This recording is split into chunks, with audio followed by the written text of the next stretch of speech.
Chapter 223. Lance had nearly trained his combat skills to the extreme. If Zhou had focused on training his combat skills for a few years, he might have had a chance of competing with Lance. But now, Zhou was unable to fight Lance in terms of pure combat skills. However, Zhou didn't waste his time. He was indeed inferior to Lance in terms of combat skills, but he had his own strengths and characteristics. Seeing that there was no way to dodge, Zhou suddenly released a force from his body. His legs that had sunk into the ground were lifted off the ground, and he charged into the sky as though he had teleported, dodging Lance's kick at his waist. Lance's actions weren't slow either. A terrifying force erupted from his feet as he charged towards Zhou in midair with a series of afterimages. His entire body burned with violent battle aura like a volcanic eruption. This Lance is too strong. Even Li Xian had to admit that Lance was just too strong. Even if Li Xian were to go up, he would only be beaten up. Xia Bing, Duguchuan, and company revealed smiles as they waited for the moment of Lance's victory. If Zhou couldn't dodge Lance's attack on the ground, it was even more impossible for him to dodge in midair. Indeed, no one at the same level can fight Lance. If Zhou uses a companion beast, he can still last a little longer. He's too naive to think of fighting Lance in melee combat. He's too naive. However, to be able to fight Lance to such an extent, Zhou can indeed be proud, Duguchuan thought. Liz was also feeling pleased. Their operation had completely failed, and they had been threatened. She felt aggrieved, but now that Lance could defeat Zhou, it was the only thing that made her happy. Now Liz only hoped that Lance would cripple Zhou's primordial energy sea and let him have a taste of becoming a cripple. However, in the next second, everyone's mouths widened in disbelief. In midair, Zhou's figure seemed to have completely escaped the restrictions of gravity. It was as though he had transformed into a bolt of lightning as he crisscrossed in midair and rapidly charged forward. His target was Lance, who was in midair. Lance's eyes burned with fighting spirit as his battle aura erupted wantonly.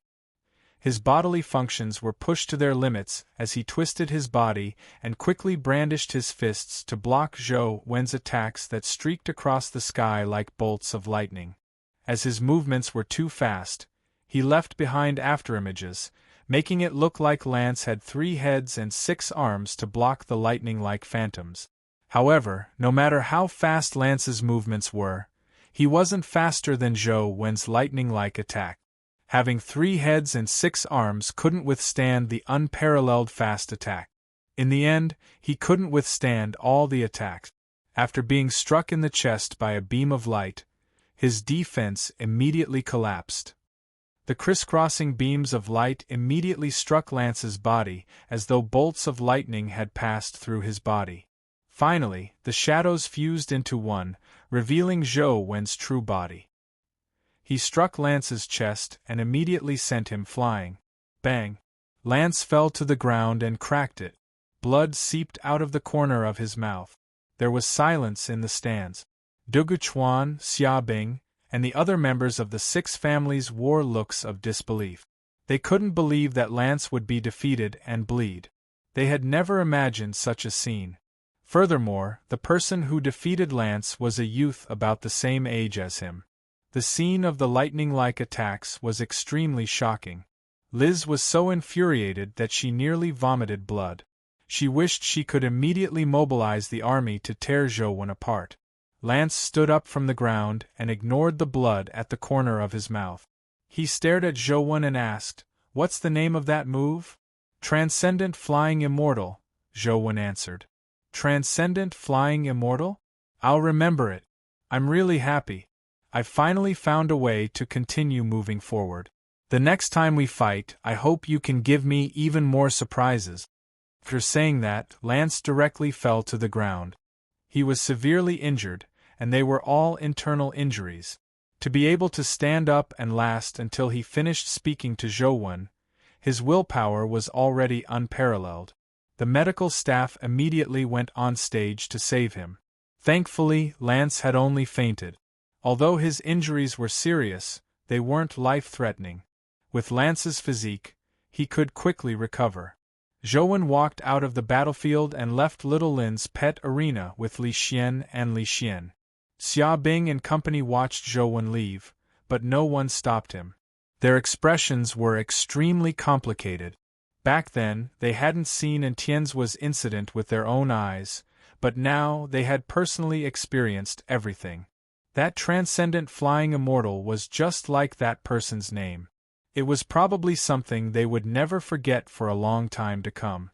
After leaving the arena, Zhou and company got into a car that drove out of Holy City.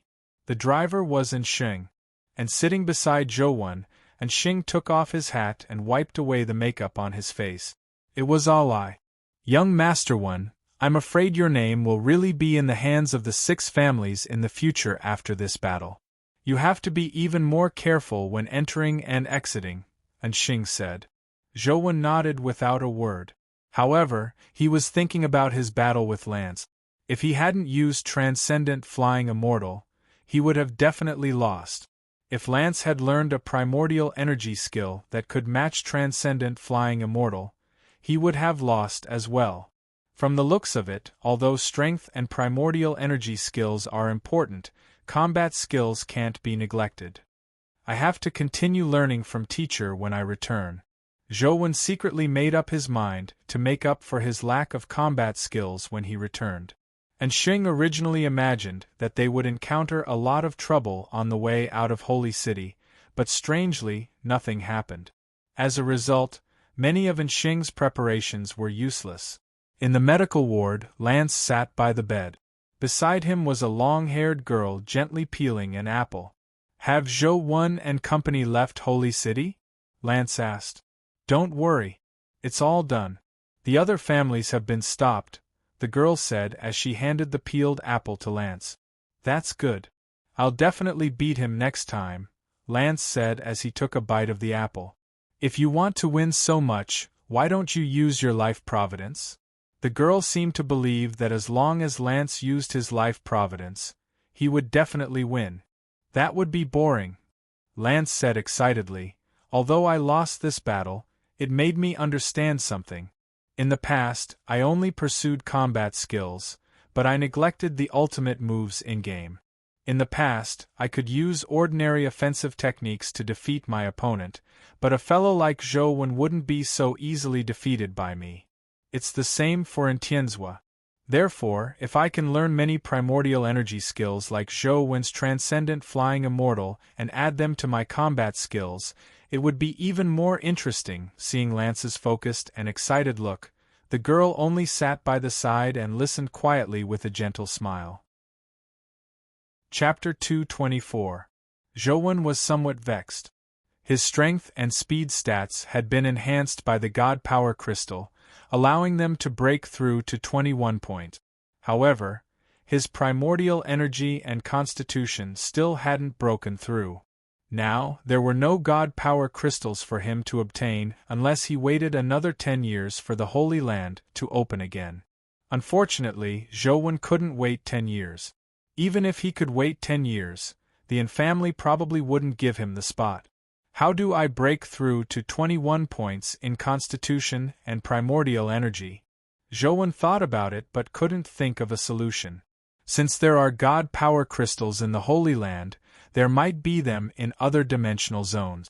I can only search for them in game dungeons. When Zhou thought of the game dungeons, he couldn't help but think of the golden flying ant and the white cocoon. Now that his Dragon Gate Fairy skill had a breakthrough and he had learned Transcendent Flying Immortal, he might have a chance of obtaining the white cocoon.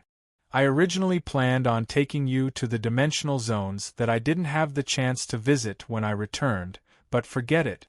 Let's go when we have the chance next time, Xing said as he drove. No one objected. Zhou had offended the 6 families. It wasn't appropriate for them to continue loitering outside. It was best they returned to Luoyang as soon as possible.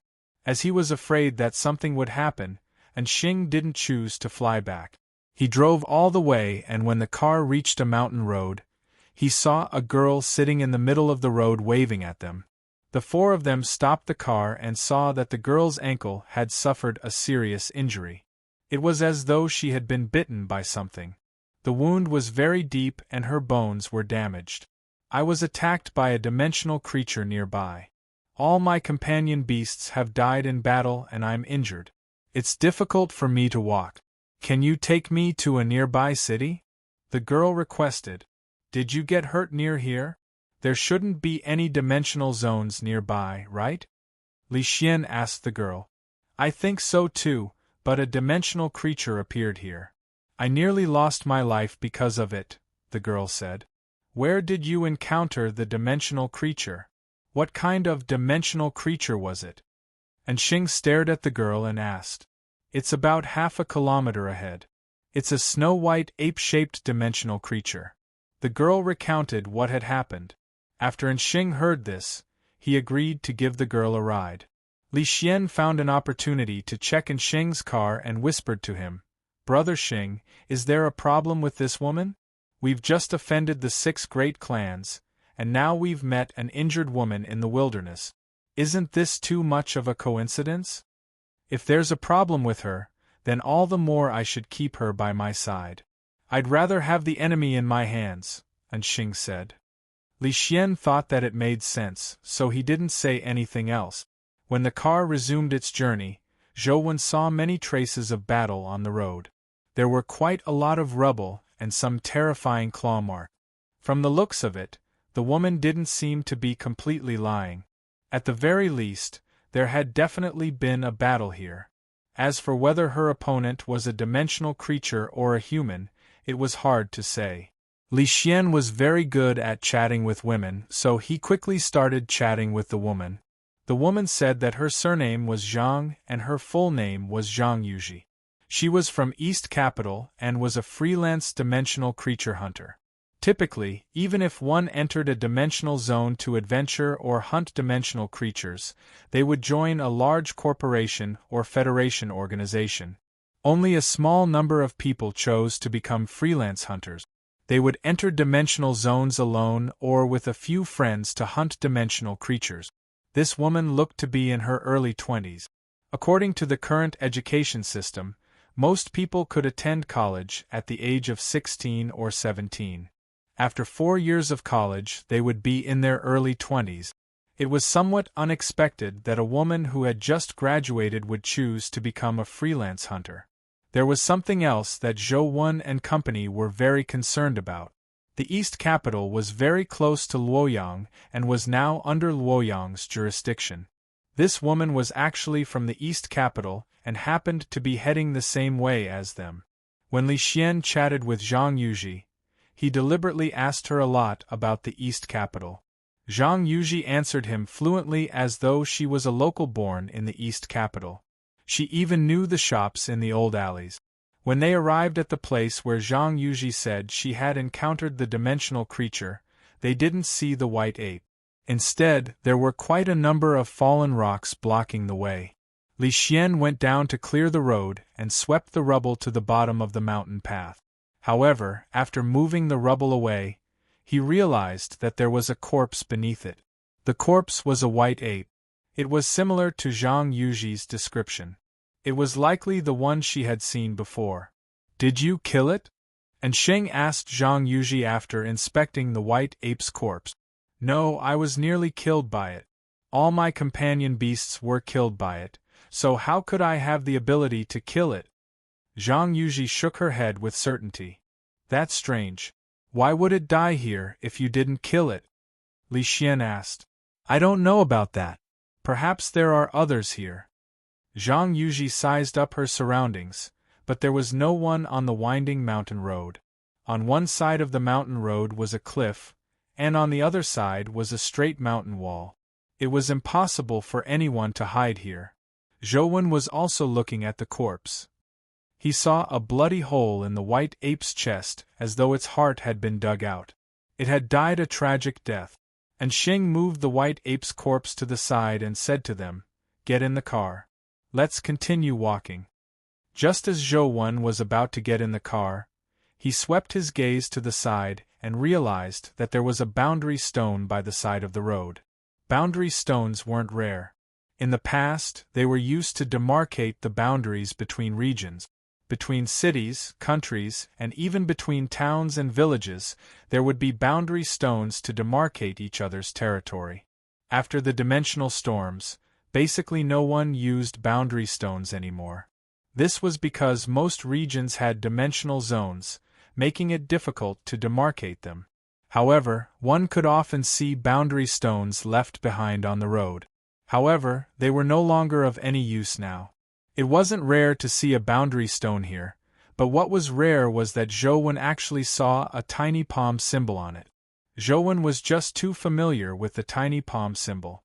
Although it was in the corner of the boundary stone and looked inconspicuous, he still saw it at a glance. In the middle of that strange little palm pattern was a skull, making it look even more eerie. And the 4 words engraved on the boundary stone didn't look like a place. The 4 words were Yin Yang Boundary Stone. Chapter 225. Zhou took out his phone and snapped a picture of the boundary stone. Indeed, he entered the loading interface. Zhou, what are you doing? Get in the car, Li Xian shouted at Zhou from inside the car. Take a look at this boundary stone. There seems to be something wrong with it, Zhou said as he pointed at it. Li Xian and company alighted from the car and walked to the boundary stone. Li Xian said when he saw it, "Is this a prank?" And Sheng walked in front of the stone monument and touched it. Then, he used his hands to dig at the soil beneath the stone monument. Then, he frowned and said, "This stone monument wasn't buried recently. It should have been here for a long time. It doesn't look like a prank targeted at us." It's not a prank. Why would there be something like the Yin-Yang boundary stone? Could it be that passing this boundary stone will really allow one to cross the Yin-Yang world and reach the netherworld? Li Xian joked.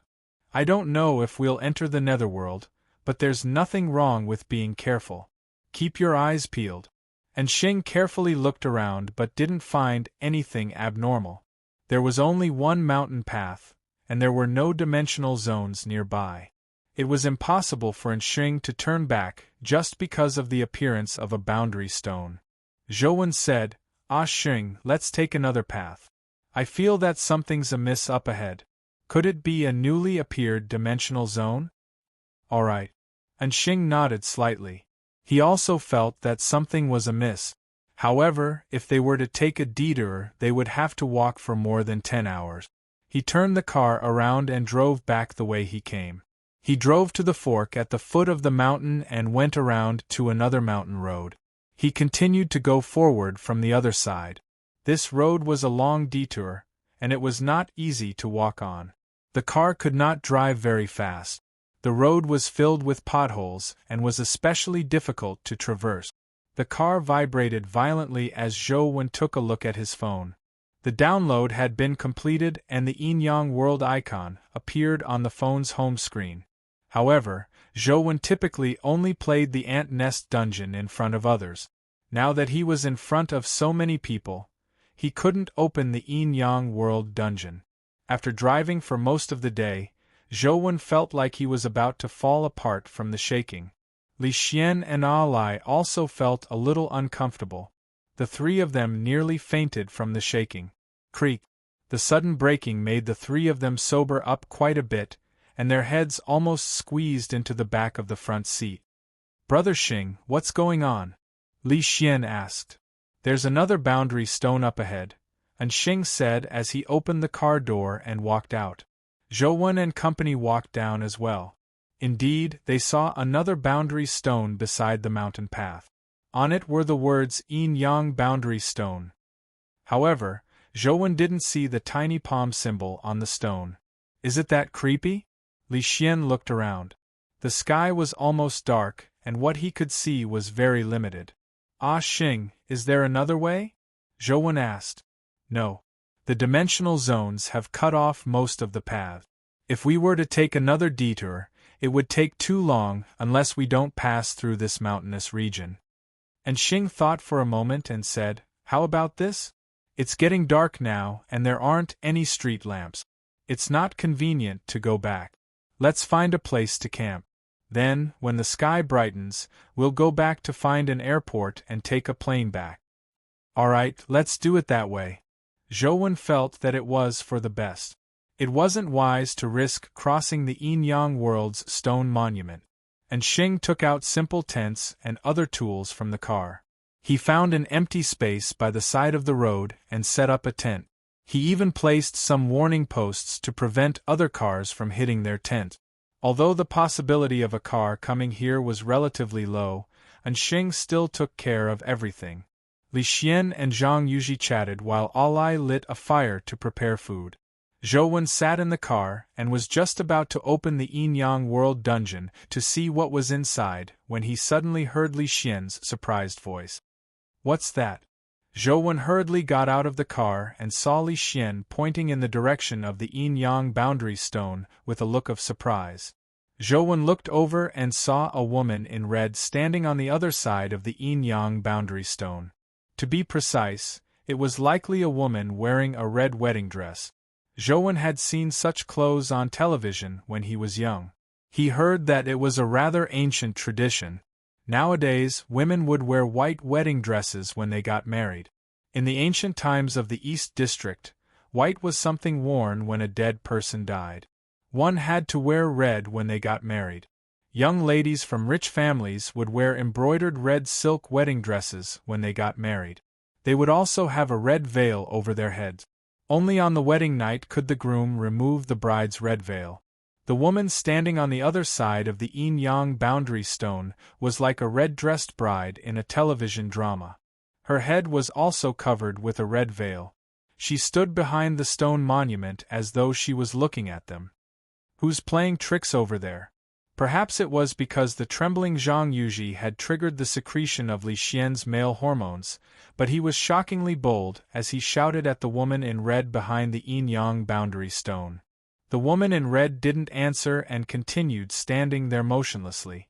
Although there was a red cloth covering her head, Zhou and company felt that she was staring at them. Seeing that the woman in red didn't answer, Li Xian was somewhat angry. He summoned a legendary black-eyed leopard and ordered it to pounce at the woman in red. And Sheng, Zhou and company stared at the black-eyed leopard and saw it quickly cross the stone monument. It leaped into the air and pounced at the woman in red with its sharp claws.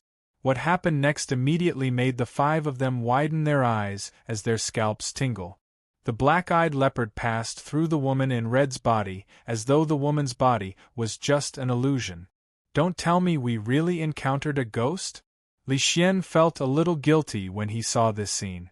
He wasn't afraid of real bullets, but no matter how strong he was, he still felt a little uncomfortable encountering ghosts. Just as Li Xian was about to order the black-eyed leopard to continue attacking, he saw the woman in red move. Only then did everyone notice that the woman's feet weren't touching the ground at all. She had been floating in the air the entire time, and they could clearly see the pair of red embroidered shoes on her feet. Due to the boundary stone's obstruction, the few of them had imagined that she was standing. Now that they saw this scene, they had the urge to turn around and flee. Even Zhou was no exception. When he was young, he had heard his grandfather tell him many ghost stories. One of them was the story of a ghost bride. He thought to himself, "Don't tell me I really encountered a ghost bride?" When he was young, his grandfather had told him the story of a ghost bride. It scared him so much that he didn't dare sleep the entire night. The moment he fell asleep, a red-dressed female ghost in a wedding dress would come to claim his life. It was a childhood nightmare. I just want to play games in peace, I just want to play games in peace. Chapter 226. However, Zhou only felt a little guilty. He didn't really turn around and run. He knew that even if it was really Ghost Bride, she was only a dimensional creature. He already had legendary strength, so he didn't need to be afraid of Ghost Bride. Li Xian seemed to have thought of this as well. He emboldened himself and ordered his black-eyed leopard to pounce at Ghost Bride again. Ghost Bride also charged at the black-eyed leopard. Their bodies met in midair, and the black-eyed leopard passed through Ghost Bride's body once again, failing to injure her at all. However, after the black-eyed leopard landed, it let out a tragic howl as its body staggered to the ground. There was a bloody hole in its chest, as though someone had dug out its heart. Companion beasts were formed from life crystals, so they naturally didn't have a real heart. However, such an injury caused the black-eyed leopard's body to collapse. A legendary pet was gone just like that. The way the black-eyed leopard died was almost identical to the white ape from before. After Ghost Bride killed the black-eyed leopard, she stood behind the boundary stone and looked at Zhou and company without any intention of rushing over. She doesn't dare cross the boundary stone. When Li Xian realized this, he immediately became bolder. He summoned another legendary pet and charged at Ghost Bride. Previously, he and Zhou had snatched quite a number of legendary companion eggs in the Holy Land. He had also split quite a number. Since he had nothing to do on the way, he hatched a few. Now they came in handy. The snake-shaped legendary pet rushed in front of Ghost Bride and spat out a mouthful of venom. However, the venom failed to touch Ghost Bride's body. After passing through her, it landed on the ground. The snake pet pounced forward in an attempt to wrap around Ghost Bride's body, but it was useless. Ghost Bride seemed to be a real ghost. It couldn't touch her body at all. However, there were 5 additional claw holes on the snake pet's body. It died once again. Li Xian was enraged. He wanted to summon a companion beast to fight Ghost Bride again, but Enxing stopped him. Don't waste a companion beast. That should be a dimensional creature of the ghost type. Ordinary physical attacks are useless against ghost-type dimensional creatures, Enxing said as he summoned a companion beast. Before Zhou and company could see what the companion beast looked like, it had already transformed into a wooden fish that landed in Enxing's hand. Enxing struck the wooden fish a few times. Zhou and company didn't find the sound special, but the Ghost Bride's body trembled, as though her body had been punched. Enxing kept striking the wooden fish, but Ghost Bride's body no longer trembled. The sound of the wooden fish seemed to have no effect on her. Enxing frowned slightly. My Buddha wooden fish is considered an excellent grade item at the legendary stage.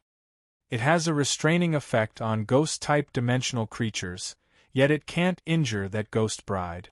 From the looks of it, her level isn't low. Do you have any other companion beasts that can restrain her? One asked. No, not all Buddha-type companion beasts can restrain ghosts. I only obtained this Buddha wooden fish by chance. I've never used it before. One of Master to Ghost and Ghost One is to S to T. Thankfully, young Master One was meticulous and discovered the yin-yang boundary stone. Otherwise, if we were to rush in without a companion beast that can restrain those ghost-type dimensional creatures, we would easily die inside. Zhou felt ashamed inwardly. If he hadn't seen the tiny palm symbol, he wouldn't have noticed anything amiss with the boundary stone. I don't believe that there's no companion beast that can deal with her. Li Xian didn't believe it as he summoned a few more companion beasts. Without exception, they were all killed by Ghost Bride. Furthermore, they couldn't even touch Ghost Bride's body. It infuriated Li Xian so much that he wanted to vomit blood. However, Li Xian was only relying on his many companion beasts. He didn't dare enter to fight Ghost Bride himself. When humans explored new dimensional zones, they basically relied on companion beasts to pave the way. Even so, people often died. For example, if Zhou and company mistakenly entered the yin-yang world, it wouldn't be of much use even if they had companion beasts. They could easily be killed by ghosts. The few companion beasts that Li Xian had hatched had been killed by Ghost Bride. He still had a few companion beasts, but they were all excellent grade ones he had carefully selected. For example, he couldn't bear to use the three-eyed golden warrior and thunder god general. If they were killed by Ghost Bride, his heart would ache. Although Li Xian was indignant, he gave up on the idea of attacking Ghost Bride. However, at that moment, Ghost Bride floated out from behind the yin-yang boundary stone. Enxing's expression changed as he rushed in front of everyone and shouted, "No good. She's a breakout creature. Quickly get in the car and retreat immediately. The few of them didn't dare delay. They abandoned their tents and entered the car, but they realized that the car couldn't be started. The flames of the lit bonfire also turned from yellow to a blood-red color. It left one flustered.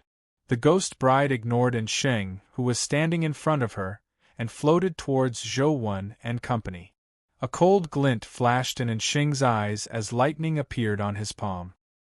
He struck the ghost bride, immediately sending her retreating dozens of feet and floating far into the air. Brother Sheng, why didn't you say that lightning can restrain ghosts? Let me help you. Li Xian was delighted when he saw this. He hurriedly summoned his Thunder God General and transformed it into the Thunder God's sword in his hand. He slashed at Ghost Bride. The Thunder God's sword slashed at Ghost Bride with lightning, but Ghost Bride extended a pale hand and grabbed the Thunder God's sword. Then, with a forceful swing, she threw Li Xian and his sword out. Bam! Li Xian's body slammed into the mountain wall, immediately causing his face to swell. Even his nose bridge was fractured. Lightning elemental powers have a certain level of damage to ghosts, but the effects will be much weaker. I can only produce 1 or 2% of the effects with my epic lightning powers. What's the use of that bit of lightning power of yours? As Sheng spoke, he struck out with another bolt of lightning, sending Ghost Bride flying again. However, he could only send her flying. He was unable to seriously injure her. Ghost Bride was sent retreating by Sheng again and again, but she pounced forward again and again. For a moment, she was in a stalemate. We don't have companion beasts or powers that can restrain ghosts. It's very difficult to kill her. I'll hold her back. Leave first and meet up in Dadong town, Sheng said. Zhou Wen's heart stirred when he heard Sheng say that. He summoned Truth Listener. This fellow was a mythical pet from a place like Small Buddha Temple. Furthermore, the legendary Truth Listener was a soul-suppressing beast from hell. Perhaps it had the ability to restrain such ghost creatures. The moment Truth Listener was summoned, its eyes shimmered with a golden glow as it stared intently at Ghost Bride. In the next second, Truth Listener transformed into a golden beam of light and pounced at Ghost Bride. Chapter 227. Truth Listener transformed into a golden beam of light and instantly appeared in front of Ghost Bride. Ghost Bride's body trembled. Facing the epic Sheng without any fear, Ghost Bride actually turned around to escape. However, Truth Listener wasn't willing to let her off. It pressed its claw on her back. The claw was like a golden seal that left a mysterious golden mark on the Ghost Bride's back. Ghost Bride's body shimmered with golden light after she ran a distance. Amidst the golden light, her soul dissipated, leaving only a red crystal that fell. Truth Listener's tiny claw grabbed the red crystal and with a whoosh, it jumped back and landed in Zhou Wen's palm, placing the red crystal in his hand. Old Zhou, what pet is this? Why is it so awesome? Li Xian widened his eyes as he looked at Truth Listener in Zhou Wen's palm that resembled a golden monkey, as he asked in surprise. Sheng also sized up Truth Listener in surprise. Clearly, he was very curious. A legendary companion beast. However, it has a Buddha-type attribute. It should have a restraining effect on ghosts, which is why it was able to kill Ghost Bride so easily. Zhou Wen unsummoned Truth Listener and carefully looked at the red crystal in his hand. He realized that it was a companion egg. Ghost-type companion beasts are currently very rare. Typical ghost-type companion beasts are immune to physical strength and most elemental attack. However, typically speaking, ghost-type companion beasts have relatively weak offensive strength. They are better at curses. This Ghost Bride's offensive strength is rather powerful. It's considered rare among ghost-type pets. Although she's only at the legendary stage, due to her characteristics it's very useful for exploring new dimensional zones. Even if we encounter an epic creature, it's very difficult to kill her as long as her stats aren't restraining, Sheng said as he looked at the companion egg in Zhou Wen's hand. Zhou Wen threw the Ghost Bride companion egg at Sheng. Sheng caught it and was slightly taken aback. Young Master One, what are you doing? I'm still a student, so I naturally don't have the chance to explore new dimensional zones. It's not very useful to keep her. Take her to the army. Perhaps it can reduce the sacrifices of those soldiers. And Xing had spent a lot of effort taking care of them along the way. It could even be said that he had risked his life. All Zhouwen wanted was to repay him. Although Ghost Bride companion beasts were rare, Zhouwen had already downloaded the Yin-Yang World Dungeon. Furthermore, he had Truth Listener that restrained Ghost Bride. It wouldn't be difficult for him to obtain Ghost Bride companion beasts in the future. A companion egg can't solve the problem of an army. If I can equip a large number of Ghost Brides, it will be very useful. As Xing spoke, he returned the Ghost Bride companion egg to Zhouwen. If young Master Wen really wants to help soldiers, join the army after graduation. With your abilities, you will definitely be able to accomplish great things. We'll see when the time comes, Zhouwen said with a shake of his head. Even if he wanted to join the military, he wouldn't join an Tianzuo's unit. As though reading Zhouwen's mind, Xing shook his head slightly and didn't say another word. After packing up their things, they returned the way they had come. Even with an epic expert like Xing around, they couldn't casually barge into an unknown dimensional zone to take the risk. Furthermore, this dimensional zone was the strangest ghost type. Old Zhou quickly hatched that Ghost Bride. I want to see what she looks like. After she hatches, get her to take off her red veil for us to see, Li Xian said to Zhouwen curiously as they sat in the car. Zhouwen also wanted to see what the Ghost Bride's stats were, but it wasn't convenient for him to use his phone in front of Li Xian and company. Therefore, he listened to Li Xian's suggestion and took out the Ghost Bride companion egg. Zhouwen rarely hatched companion eggs himself. He basically hatched them in-game. With the companion egg in hand, he injected his primordial energy into it. Immediately, he felt his primordial energy flow into the egg like a breached dam. Soon, there wasn't a single drop left. There was even a feeling that it was in short supply. This left Zhouwen slightly taken aback. Although his primordial energy hadn't reached 21 points, it was at least 20. Typical legendary companion eggs needed 18 or 19 primordial energy to hatch. They were already considered excellent grade, but this Ghost Bride didn't even have 20 primordial energy. This was quite impressive, as expected of a fellow who dares to walk out of a dimensional zone. He really looks different. Zhouwen gritted his teeth and forcefully withstood the companion egg's pressure. Thankfully, he had a Dao body, so his primordial energy recovered very quickly. It wasn't difficult for him to survive. The companion egg finally hatched and transformed into a red beam of light that imprinted itself on Zhouwen's forehead. It transformed into a red dot tattoo, as though Zhouwen had a red birthmark on his glabella.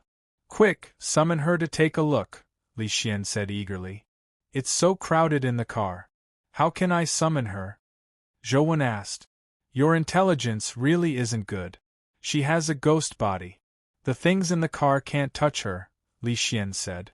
However, Zhouwen shook his head. "Let's wait until we reach a resting place."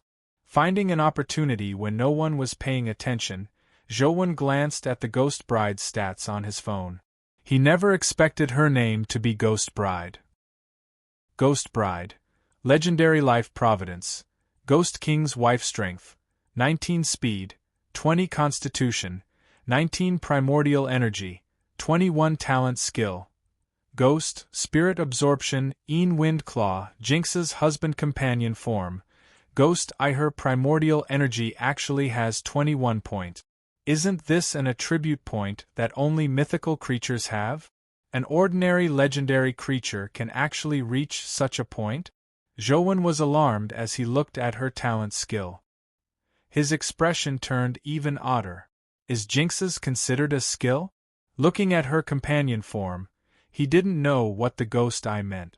He could only roughly guess that Ghost Bride could transform into an eye. Just as Zhouwen was studying Ghost Bride's stats, he suddenly felt Xing slam on the brakes. The tires rubbed against the surface, emitting an ear-piercing sound. Li Xian was slamming the brakes when he lost his balance and slammed his head into the back of the seat in front of him. Just as he was about to say something, he heard Zhang Yuji, who was sitting in the front passenger seat, scream at an extremely high decibel level. "Ahead! There's a ghost ahead!" Zhou Wen and Li Xian looked ahead and looked in the direction of the headlights. Immediately, their expressions changed. On the road in front of them, a group of white-robed ghosts appeared. They walked over in a grandiose manner.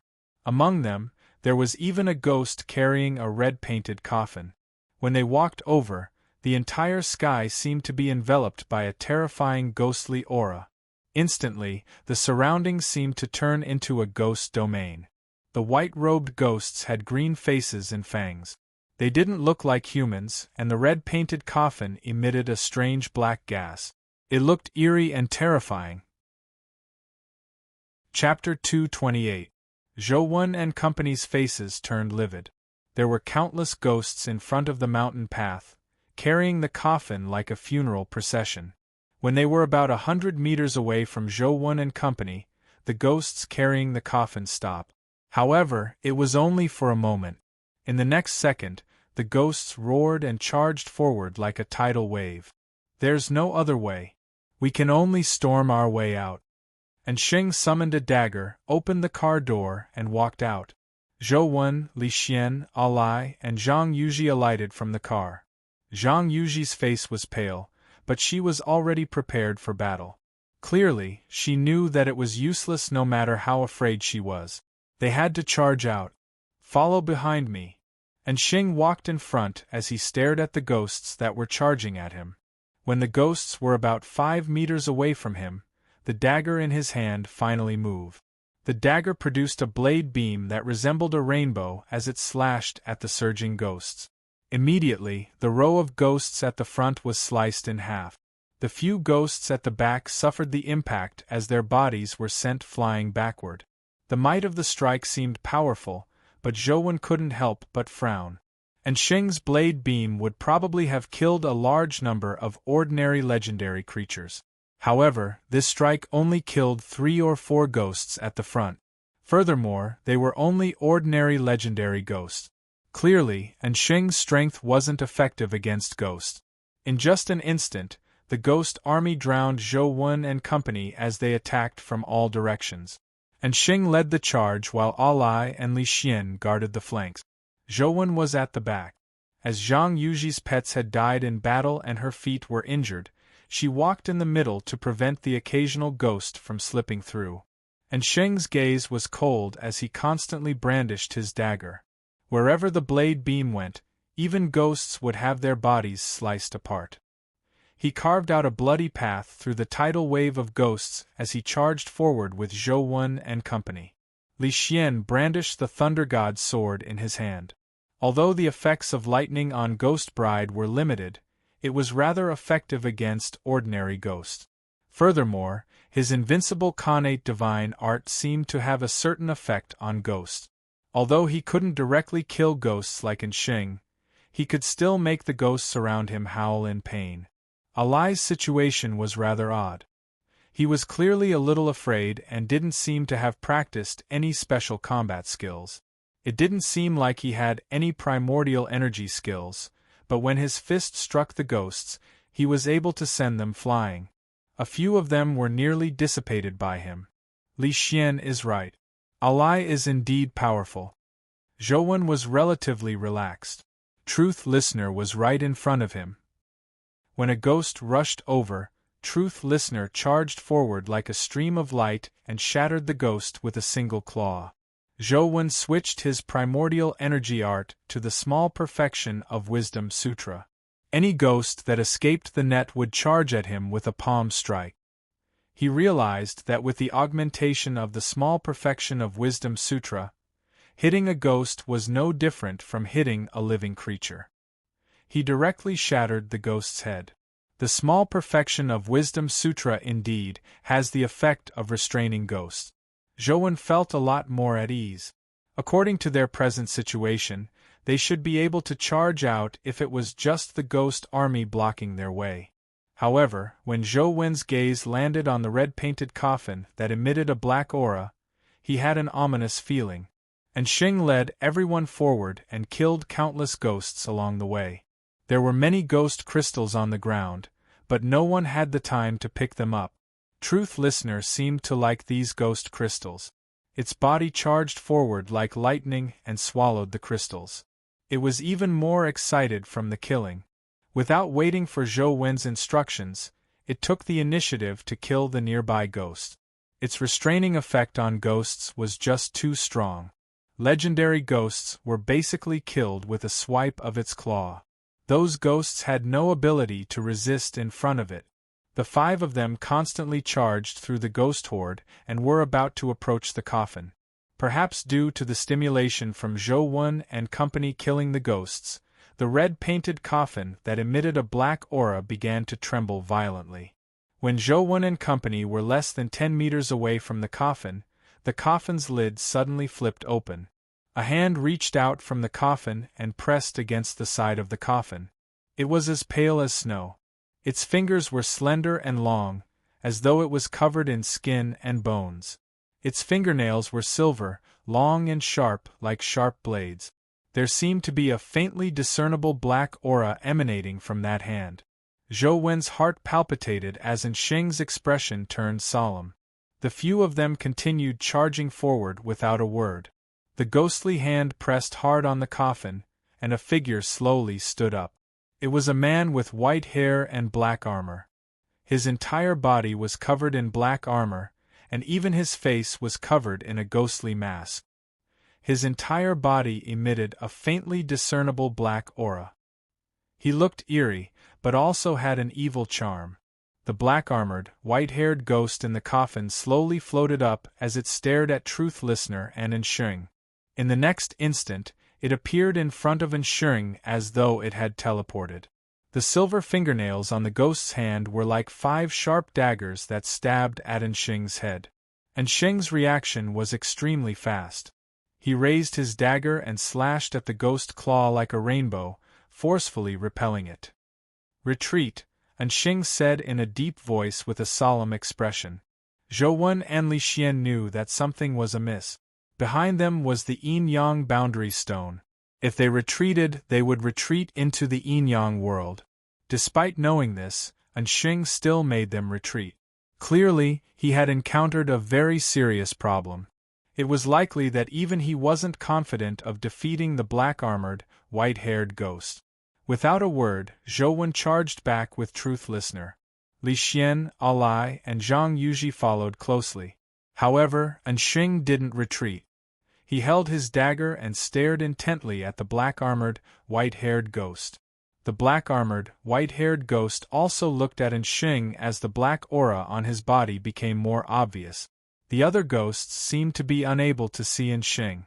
They stopped attacking him and charged at the fleeing Zhou Wen and company. Xing's aura grew stronger and stronger as a strange shadow rose from his body.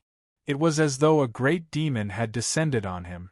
The purple light seemed to dye his body purple. Bam! Zhou Wen heard a terrifying explosion from Xing's side.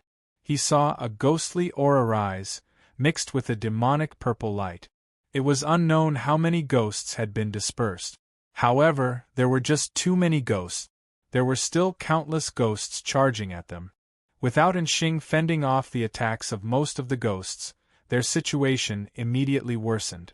Although Truth Listener could restrain ghosts, it was only a legendary pet after all. It could only kill one ghost at a time and didn't have an AoE skill. When it killed a ghost, more ghosts would pounce on it. Chapter 229. Zhou Wen charged ahead as he constantly punched out with his fists, but he could only force back 2 or 3 ghosts. Seeing more and more ghosts surround them, Zhou Wen and company couldn't charge forward at all. They were trapped in their spots. Zhou Wen summoned Banana Fairy and fanned the ghosts in front of him with a gust of Grand Yin wind. A gust of wind blew past, immediately blowing away a large number of ghosts in front of them. However, after the ghosts were blown away, they quickly pounced forward again without suffering too much damage. Zhou Wen immediately understood that the power of the Grand Yin wind was a Yin-type wind. Ghosts were originally of extreme Yin, so the wind attribute of the Grand Yin wind was effective against them. However, the cold attribute wasn't very effective against these ghosts. It could only send them flying, but it couldn't freeze them. It's good that I can send them flying. Zhou Wen gritted his teeth and charged forward. His Dao body quickly recovered his primordial energy. When his primordial energy was almost recovered, he fanned again. Li Xian blocked most of the ghosts from behind as the wounds on his body increased. With Zhou Wen's fanning, he immediately sent a large number of ghosts flying, giving Li Xian some breathing space. Zhou Wen summoned the three-eyed golden warrior, saber shield knight, demonized general, silver ant flying wings, and mutated lotus flower ant, but the effects weren't very good. Among them, only the golden warrior's golden palm dealt decent damage to the ghosts. The attacks of the other pets were very limited against the ghosts. They didn't even have much of an effect. Soon, Zhou Wen unsummoned them. This was the real world. If they died, they would really die. There was no way to revive them. These were all excellent-grade companion beasts in Zhou Wen's hands, so he couldn't bear to let them die. Zhou Wen summoned Ghost Bride again.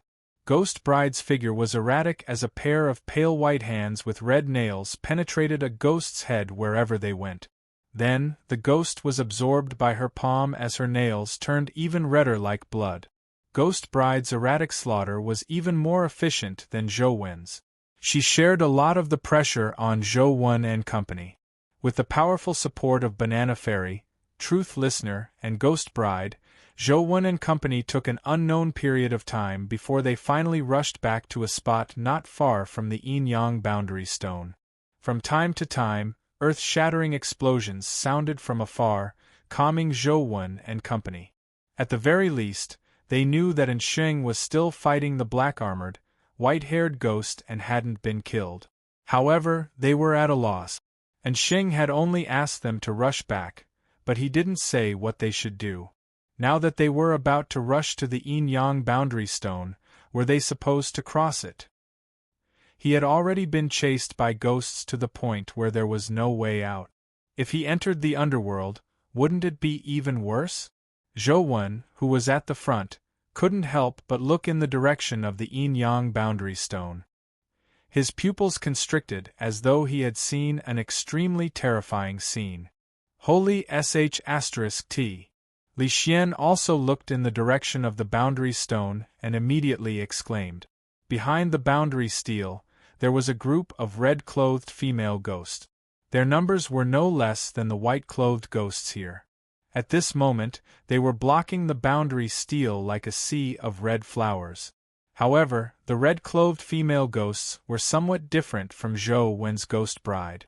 Although they were also dressed in red, their red robes were ordinary red robes and not wedding gowns. They didn't wear red veils either, revealing their entire faces. The female ghosts didn't look ugly and were even somewhat beautiful. However, their faces were pale, making them appear ghastly. Their fingernails were long and sharp, and although they didn't look ugly, they were extremely terrifying. There are wolves in front and tigers behind. We are really in big trouble this time. Li Xian lamented loudly.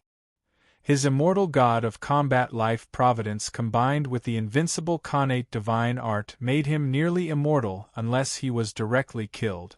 But even so, such a crazy battle was a huge burden on him. Zhou Wen also lamented inwardly. The white-robed ghosts had black-armored, white-haired ghosts. Even Ensheng might not be able to defeat them, so they definitely couldn't escape in that direction. However, the red-clothed female ghosts weren't to be trifled with. Furthermore, who knew what else was inside the dimensional zone? Perhaps there were groups of black-armored, white-haired ghosts inside. If they were to rush in, they would only die. Instantly, the four of them were in a dilemma. They couldn't advance or retreat, so all they could do was fight the white-robed ghosts with all their might. However, it wasn't a solution to continue fighting like this. Anyone would tire out. The Dao body could restore Zhou Wen's primordial energy, but it was impossible for it to completely restore his stamina. Zhou was already beginning to feel exhausted, and he didn't know how long he could last. Li Xian and Ah Lai's situation wasn't much better. Their stamina expenditure wasn't any less than Zhou Wen's. Zhang Yuji was the worst. She was barely able to fight while limping. She had also suffered quite a number of injuries. If it wasn't for Zhou Wen, Li Xian, and Ah Lai occasionally taking care of her, she would probably have been killed by the ghosts on the way. This isn't a solution. Instead of dying in such a sullen manner, why don't we rush back and kill the black-armored, white-haired ghost with Brother Xing? If we succeed, we can successfully escape. Even if we don't succeed, we can at most die in battle. It's better than being exhausted to death here, Li Xian said. Zhou scanned his surroundings and suddenly said, "Don't go back yet. Let's get closer to the yin-yang boundary stone." With that said, Zhou had already used the Grand Yin Wind to open up a path and rush towards the red-robed female ghost. However, his Grand Yin Wind was only used to fan the white-robed ghosts away. He didn't attack the red-robed female ghost. Although they didn't know what Zhou was up to, Li Xian and Ah Lai didn't hesitate to follow him. Soon, they arrived in front of the boundary stone. At that moment, they discovered a strange scene. The red-robed female ghosts stood behind the boundary stone, but none of them rushed out. As for the white-robed ghosts, they seemed to have some reservations. None of them approached the yin-yang boundary stone. They gathered in groups on the other side of the boundary stone and roared at Zhou and company. The white-robed ghosts and the red-robed female ghosts looked at each other across the boundary stone. The ghosts on both sides were eyeing Zhou and company covetously, but none of them rushed forward. This left Zhou and company, who were trapped behind the boundary stone, alarmed and thankful. After fighting for so long, the four of them were extremely exhausted. The four of them leaned closely against the yin-yang boundary stone, but they couldn't rest. The white-robed ghosts and red-robed female ghosts were less than a meter away from them. The terrifying ghost claws that were brandishing seemed to be able to pierce holes in their bodies at any moment. "Old Zhou, are we saved now?" Li Xian said with a sullen expression as he looked at the ghost claws that were waving in front of him. "The food and drinks are all in the car. We are trapped here. Even if these ghosts don't harm us, we won't be able to live for long. Don't you think we're saved?" Zhou sized up the yin-yang boundary stone, hoping to see something. Perhaps he could find a way out. However, it was eerie and terrifying inside. Fog filled the air, making it impossible to see what was inside. Suddenly, the sound of the collision in the distance stopped. The night suddenly fell silent, making Zhou and company feel their hearts in their throat. Did Brother Xing win? Li Xian swallowed his saliva with great difficulty. If Xing hadn't won, he would probably have been harmed by the black-armored, white-haired ghost. It would have been difficult for them to escape death. As they stared at the path they had come from, it didn't take long for Zhou and company's expressions to turn abnormally nasty. They saw the black-armored, white-haired ghost fly over. His white hair fluttered in the wind, making him look like a devil. Chapter 230. Let's charge in. When Zhou saw the black-armored, white-haired ghost charging over, he gritted his teeth and got up to charge into the yin-yang boundary stone. The Grand Yin Wind opened up a path as the group of red-dressed female ghosts were sent flying dozens of meters away. Li Xian and company also knew that facing the black-armored, white-haired ghost was a dead end. Without any hesitation, they followed Zhou into the yin-yang boundary stone. The Grand Yin Wind sent dozens of female ghosts flying dozens of meters away. However, there were just too many of them. Soon, even more of them surrounded them. Zhou waved his fan again, sending the female ghost in front of him flying as he ran for his life with the three of them. Not long after the four of them ran in, the black-armored, white-haired ghost rushed to the yin-yang boundary stone. However, he didn't hesitate like the white-dressed ghost. He directly charged in. The moment he entered, the red-dressed female ghosts seemed to explode. All of them screamed as their hair stood on end. They charged at the black-armored, white-haired ghost fearlessly. When Zhou and company saw this situation, they were pleasantly surprised. Holy sh*t, ghosts fighting ghosts! Li Xian cried out in pleasant surprise. However, their pleasant surprise didn't last long. The group of red-dressed female ghosts pounced at the black-armored, white-haired ghost, but the black aura on the black-armored, white-haired ghost's body exploded like a shockwave. Immediately, all the red-dressed female ghosts in a radius of more than 10 meters were scared out of their wits. The black-armored, white-haired ghost didn't even look at the red-dressed female ghosts as he flew through the air and chased after Zhou and company. The four of them felt their hearts turn cold. The black-armored, white-haired ghost could instantly kill a group of red-dressed female ghosts without even moving his hand. Such strength was a calamity for them. Although the red-clothed female ghosts still charged forward fearlessly, they were useless against the black-armored, white-haired ghost. When they were hit by the black gas on his body, they dissipated, leaving behind some ghost crystals that fell to the ground. The four of them had only run about 100 meters when the black-armored, white-haired ghost had already caught up to them. He extended his ghastly claws and swiped at Zhou. The black gas condensed into the shape of a ghastly claw. Across a distance of more than 10 meters, it instantly appeared in front of Zhou, about to grab him. Zhou held the banana fan and fanned it at the black ghastly claw. The grand wind blew over and blew away all the black gas. However, before Zhou and company could rejoice, the black-armored, white-haired ghost struck out again. A huge ghastly hand condensed from black gas grabbed at Zhou. It was so fast that it was impossible to dodge. Having just used the grand wind, Zhou's primordial energy had yet to recover, so he couldn't use it again. All he could do was draw his bamboo blade and slash at the black ghastly hand. Ghost Bride and Truth Listener attacked the black ghastly claw at the same time. The wind claw and the golden beam on Truth Listener's claw collided with the black ghastly claw almost simultaneously. Bang! The black gas ghost claw was forcefully shattered by the human and two pets' attacks, but Zhou felt his hands go numb. The primordial energy in his body nearly dissipated. Split up and run.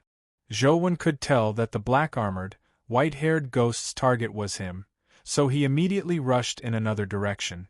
Indeed, the black-armored, white-haired ghost chased after him without any hesitation.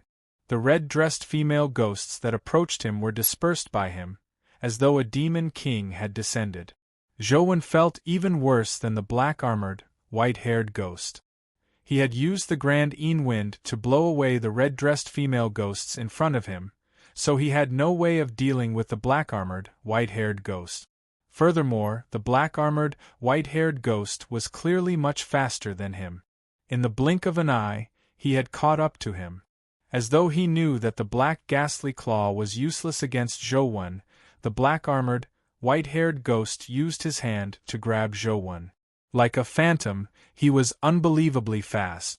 Zhou switched his primordial energy art to the small perfection of Wisdom Sutra and held the bamboo blade to use transcendent flying immortal. Immediately, the sky flashed as Zhou's speed suddenly increased. Like a bolt of lightning, he slashed at the black-armored, white-haired ghost's body. Clang! Clang! Clang! The sound of metal clashing rang incessantly as the extremely sharp bamboo blade slashed at the black-armored, white-haired ghost's black armor. It was unknown what the armor was made of, but it looked like black jade. When the bamboo blade struck it, it only left white marks on it. It failed to slice through the armor. The black-armored, white-haired ghost floated in midair and blocked Zhou's transcendent flying immortal without even raising his palm. The moment transcendent flying immortal ended, the black-armored, white-haired ghost extended his hand and instantly appeared in front of Zhou, about to grab his neck. The difference in speed was too great, so Zhou didn't even have a chance to dodge.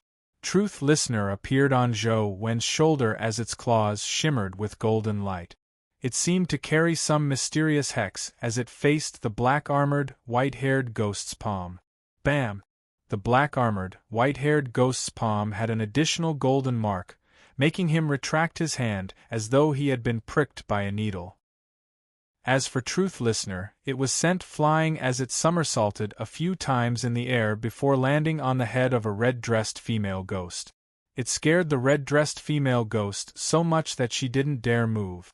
Truth Listener didn't look injured as it bared its teeth at the black-armored, white-haired ghost. It leaped up again and charged at the black-armored, white-haired ghost. The black-armored, white-haired ghost shook his palm, and the golden flame-like mark on his palm was immediately drowned by the black gas. Then, he shot out a black gas that immediately sent Truth Listener flying. Truth Listener was only at the legendary stage, so it wasn't injured after suffering 2 strikes from the black-armored, white-haired ghost. However, it couldn't do a thing to the black-armored, white-haired ghost. Before it could reach him, it was sent flying by the ghost hand condensed from the black gas. Zhou Wen was somewhat depressed. If Truth Listener could advance to the epic stage, it should be able to fight the black-armored, white-haired ghost or even suppress it. Now it could only take a beating. The black-armored, white-haired ghost seemed to know that Truth Listener was the nemesis of ghosts and that it was difficult to kill it. Therefore, after sending Truth Listener flying, it ignored it and appeared in front of Zhou Wen with a flash. Zhou Wen was already prepared as he fanned at him. The grand wind blew the black-armored, white-haired ghost back more than 100 feet. However, just as he retreated, the white-haired ghost's figure flashed again and appeared in front of Zhou Wen. He was so fast that Zhou Wen didn't have time to recover his primordial energy. Truth Listener and Banana Fairy were too late to save him. All Zhou Wen could do was use Ghost Bride, but she seemed to be extremely afraid of the black-armored, white-haired ghost. She didn't dare rush forward to help Zhou Wen. Zhou Wen immediately cursed inwardly. Typical companion beasts were absolutely obedient. Even if they were ordered to commit suicide, they wouldn't hesitate. Only mythical pets like Truth Listener and Banana Fairy had a certain level of self-consciousness. He never expected Ghost Bride to have self-consciousness and no fear. However, with Ghost Bride's hesitation, Zhou Wen immediately fell into danger. The black-armored, white-haired ghost's palm was about to grab Zhou Wen's neck. Chapter 231. The chick that had been standing on Zhou Wen's shoulder suddenly opened its mouth and spat out a golden flame at the black-armored, white-haired ghost's palm. When the golden flame touched the white-haired ghost's palm, it burned like a spark meeting gasoline. The ghost hand turned into a flaming hand. Good bird! Zhou Wen was overjoyed as he praised it before turning around to continue fleeing. Although the chick was magical, it had just been born. Its level was too low, so no matter how powerful its flames were, it was probably unable to burn the black-armored, white-haired ghost to death. Indeed, black gas surged from the black-armored, white-haired ghost's body, extinguishing the golden flames on his palm. The charred palm also rapidly recovered in the black gas. His eyes were filled with anger as he chased after them again. What a lingering ghost! Zhou Wen suddenly felt that sometimes he couldn't help but believe in superstitions. Ever since he had Bamboo Blade, his luck had indeed worsened. On this return journey, a new dimensional zone had appeared out of thin air. There was even a breakout creature. They were unlucky enough to encounter it. Truth Listener and Banana Fairy came to help Zhou Wen fend off the black-armored, white-haired ghost. Zhou Wen also pushed Dragon Gate Fairy skill to its limits, hoping to escape the calamity. However, the black-armored, white-haired ghost was extremely intelligent. He already knew that Truth Listener and Banana Fairy's weakness was that their levels weren't high. He ignored them and sent them flying as he targeted Zhou Wen. Zhou Wen kept ordering Ghost Bride to fight. Her body trembled as she slowly floated towards the black-armored, white-haired ghost. Clearly, she was extremely terrified. Zhou Wen dodged a few times in midair like an eagle, but he still failed to dodge the black-armored, white-haired ghost's palm. Just as he was about to be grabbed by the neck. Looking at his furious eyes, Zhou had no doubt that he would snap his neck. After I return, I'll definitely game at home quietly. I won't come out no matter what. With this thought in mind, Zhou prepared to activate the Sai of the King's power. Although the Sai of the King was powerful, his body couldn't withstand such a powerful force. He didn't know if it was effective against the black-armored, white-haired ghost. Now, he was risking his life by using it. If he failed, he could only wait for death. The white-haired ghost dodged the flames spewed out by the chick. Just as he was about to grab Zhou, a bolt of lightning suddenly descended from the sky and struck the white-haired ghost's head. Li Xian had cleaved down with the Thunder God's sword. The white-haired ghost frowned slightly as he moved his body to the side. With a flip of his hand, a ghostly aura shot out, sending Li Xian flying with his sword. Bang! Li Xian's body slammed into the stone ground, shattering it into pieces. Li Xian! Zhou slashed at the white-haired ghost as he shouted. Li Xian did a carp flip and jumped up from the rubble. He dragged the Thunder God's sword and charged at the white-haired ghost again. The white-haired ghost's figure flashed as he grabbed the bamboo blade with one hand and the Thunder God's sword with the other. With a violent swing, he smashed Zhou and Li Xian to the ground. Rubble splattered as Zhou felt his face deform from the impact. Perhaps his bones had fractured as blood gushed out of his nose. Li Xian's situation wasn't much better. His entire body was smashed into the stone ground. The white-haired ghost descended and was about to step on their heads. Bang! Alai charged over and kicked the white-haired ghost in the chest, sending him flying back a distance. Without any hesitation, Zhou communicated with the Sai of the King. In an instant, the strange power erupted like a volcano eruption. A beam of light descended on Zhou. Li Xian and company couldn't see the figure, but Zhou could sense that it was a woman, but he couldn't see it clearly. A terrifying power instantly filled Zhou's body, making him feel like he could destroy everything. He didn't dare waste any more time. The Sai of the King's power would only grow stronger. If he delayed too long, the power might cause his body to explode. Zhou had to finish off the Ghost King before his body couldn't take it. Seeing the Ghost King charge at him again, Zhou didn't hesitate to use Transcendent Flying Immortal. His body transformed into a bolt of lightning as he charged at the black-armored, white-haired ghost. Crack! The bamboo blade slashed at the Ghost King's black armor again, leaving a deep mark on it. The black gas inside immediately surged out like a fountain. The black-armored, white-haired ghost's expression changed as his figure flashed like a ghost, vanishing into thin air. Transcendent Flying Immortal's subsequent attacks immediately lost their target and missed. When the black-armored, white-haired ghost appeared again, he was already dozens of meters away. There was no trace of him in between, as though he had teleported. Zhou felt the power in his body become more and more violent. Without any hesitation, he used Transcendent Flying Immortal again. Originally, with his primordial energy, he could only use Transcendent Flying Immortal once before being drained. However, with the power of the Sai of the King, Zhou felt that he could use Transcendent Flying Immortal countless times. He didn't need to worry about expending too much primordial energy, as though he had infinite primordial energy in his body. This feeling excited and worried Zhou. Now, he was like a baby brandishing a sledgehammer. He could injure himself at any moment due to his lack of strength. His strength was insufficient to control the Sai of the King.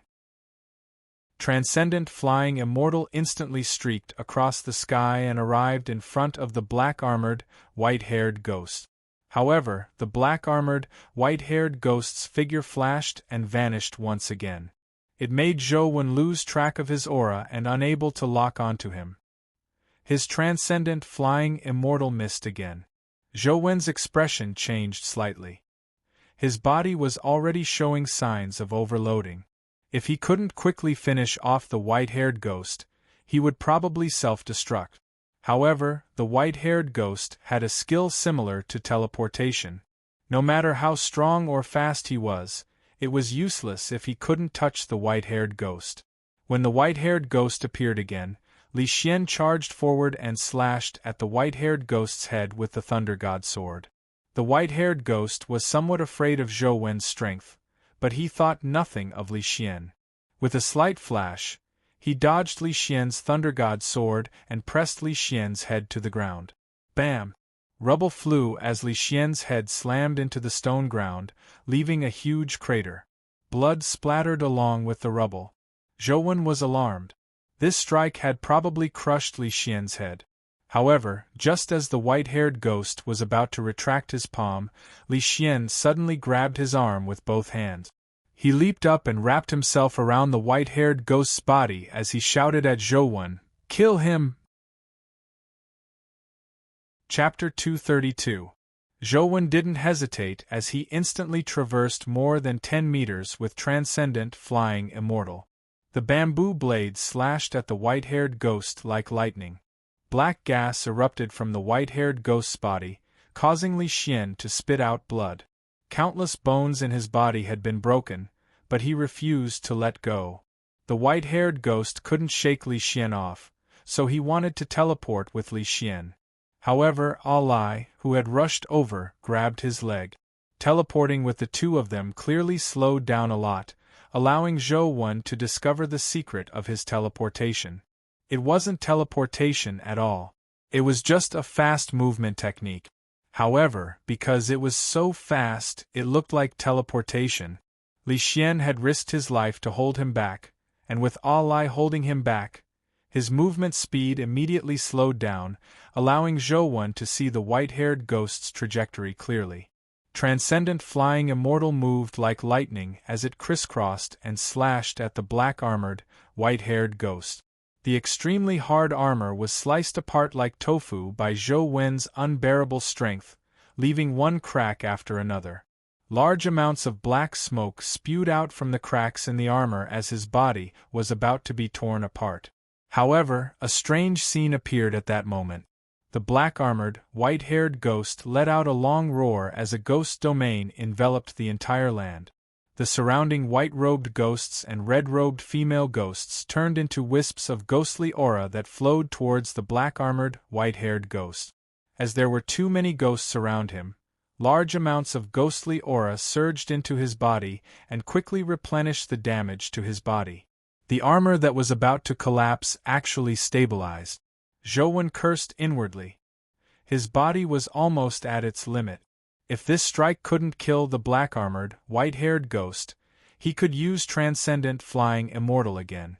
Although he had a higher chance of killing the black-armored, white-haired ghost, his body probably couldn't withstand it.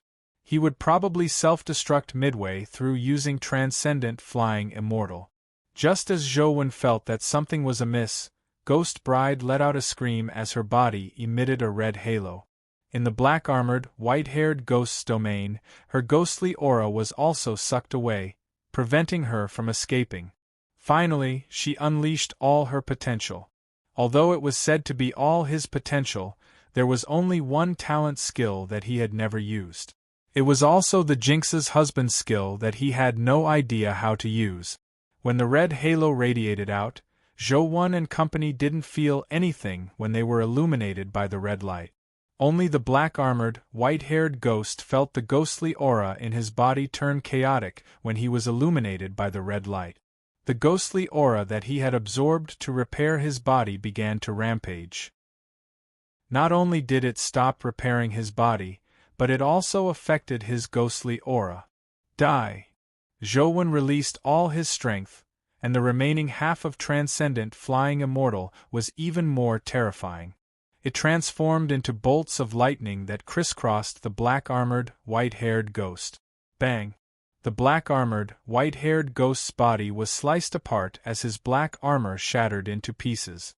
The ghostly aura in his body also exploded, sending Li Xian and A Lai flying. Zhou Wen retracted the power of the Sai of the King, and his body landed on the ground. He couldn't stand steadily and fell to the ground. His skin was red, a result of his blood vessels and meridians exploding. Under the immense pressure, all his bones were about to crack. If he had been any later, he would have been killed by his life providence without the black-armored, white-haired ghost needing to take action. Li Xian, Alai, are you all right? Zhou struggled to stand up, but he couldn't. All his bones were cracked, and the pain was unbearable even if he didn't move. It was excruciating to move. I'm fine. Li Xian's condition isn't too good. Alai helped Li Xian up from the rubble on the other side. I won't die. Li Xian's body was covered in blood, making him look like a bloody man. Even his face couldn't be distinguished. It was extremely terrifying. Even with his powerful recovery ability, he didn't look much better. It was obvious how serious his injuries were. The few of them had just said a few words when their faces became quite ugly. They almost had no ability to fight anymore, and the red-clothed female ghosts around them surrounded them. Each of them bared their fangs and brandished their claws, as if they wanted to swallow them alive. If it was before, Zhou and company wouldn't have been afraid of the red-dressed female ghosts. No matter how many red-dressed female ghosts blocked their path, they could still charge out. But now, out of the 4 of them, 3.5 were equivalent to trash. They no longer had the ability to fight. Most importantly, they didn't even have the ability to escape. All they could do was wait for death. I never expected that I, Li Xian, would die at the hands of a female ghost. Forget it. Dying at the hands of a beautiful female ghost is better than being eaten by those ugly beasts. Li Xian also knew that it would be difficult for him to survive today, but he didn't feel any fear. He raised his head and said to Zhou, Old Zhou, I'm afraid you and I will be going to hell. When we reach hell, you have to remember to recognize me. Don't forget me. When the time comes, we'll wreak havoc in hell. All right. Zhou also knew that he wouldn't survive this time, as he nodded in agreement. However, Alai sighed softly. Unfortunately, I still haven't recalled the past. Zhang Yuji dragged her injured leg all the way to Zhou and company. She had already collapsed to the ground, unable to hold on any longer. Only Zhou pets were still fighting, but they couldn't withstand the tidal wave of red-dressed female ghosts. Seeing that the red-dressed female ghosts had found an opening to pounce at them, the few of them felt despair. Suddenly, a beam of light flashed as the heads of the surrounding red-dressed female ghosts flew into the air. At the same time, a figure appeared in front of them. Brother Xing, you aren't dead? Li Xian was overjoyed when he saw the person. It was Xing. However, when he saw Xing's appearance, Li Xian's expression turned odd. He saw that Xing's clothes were neat and his shirt was white. Even his hairstyle was meticulous without any mess. There was even a smile on his face. He didn't look like he had just experienced an intense battle. Furthermore, it was clearly very difficult for him to kill the ghosts previously, but with this strike, he had beheaded dozens of red-dressed female ghosts. This was clearly different from his previous performance. Don't tell me you're scamming us? Li Xian asked Xing with widened eyes. Zhou and company also looked at Xing, but Xing said with a smile, Didn't I tell you before that I would take you to a few dimensional zones for training? This yin-yang ghost world that just appeared is one of them. I originally thought of saving you when you were in a life-and-death situation, but I never expected you to slay the Ghost King. Well done. Don't you feel a sense of accomplishment? Li Xian didn't say a word as he gave Xing a middle finger. He suddenly understood why many people in Luoyang called Xing the devil's adjutant in private. Xing wasn't angry. He brandished the dagger in his hand and casually killed the red-dressed female ghosts, causing them to flee in fear, not daring to pounce at him again. Xing walked to the spot where the Ghost King had died and picked up something. He stuffed it into Zhou hand. Young Master One, this is your spoils of war. It's very memorable. The experience gained from life and death is incomparable to any wealth. Zhou didn't have the strength to speak. He took the primordial energy skill crystal that emitted a black gas and gave Sheng a middle finger. Chapter 233. I should have thought of it long ago. With Sheng's meticulousness, why would he take us on such a dangerous path? Furthermore, only with him leading the way can we get here. Zhou shook his head slightly. While he was glad that Sheng wasn't an enemy, he was also vigilant. This time, Sheng wasn't their enemy, but if the enemy were to treat them in such a manner, how were they to deal with it? Zhou could only warn himself to be more careful in the future.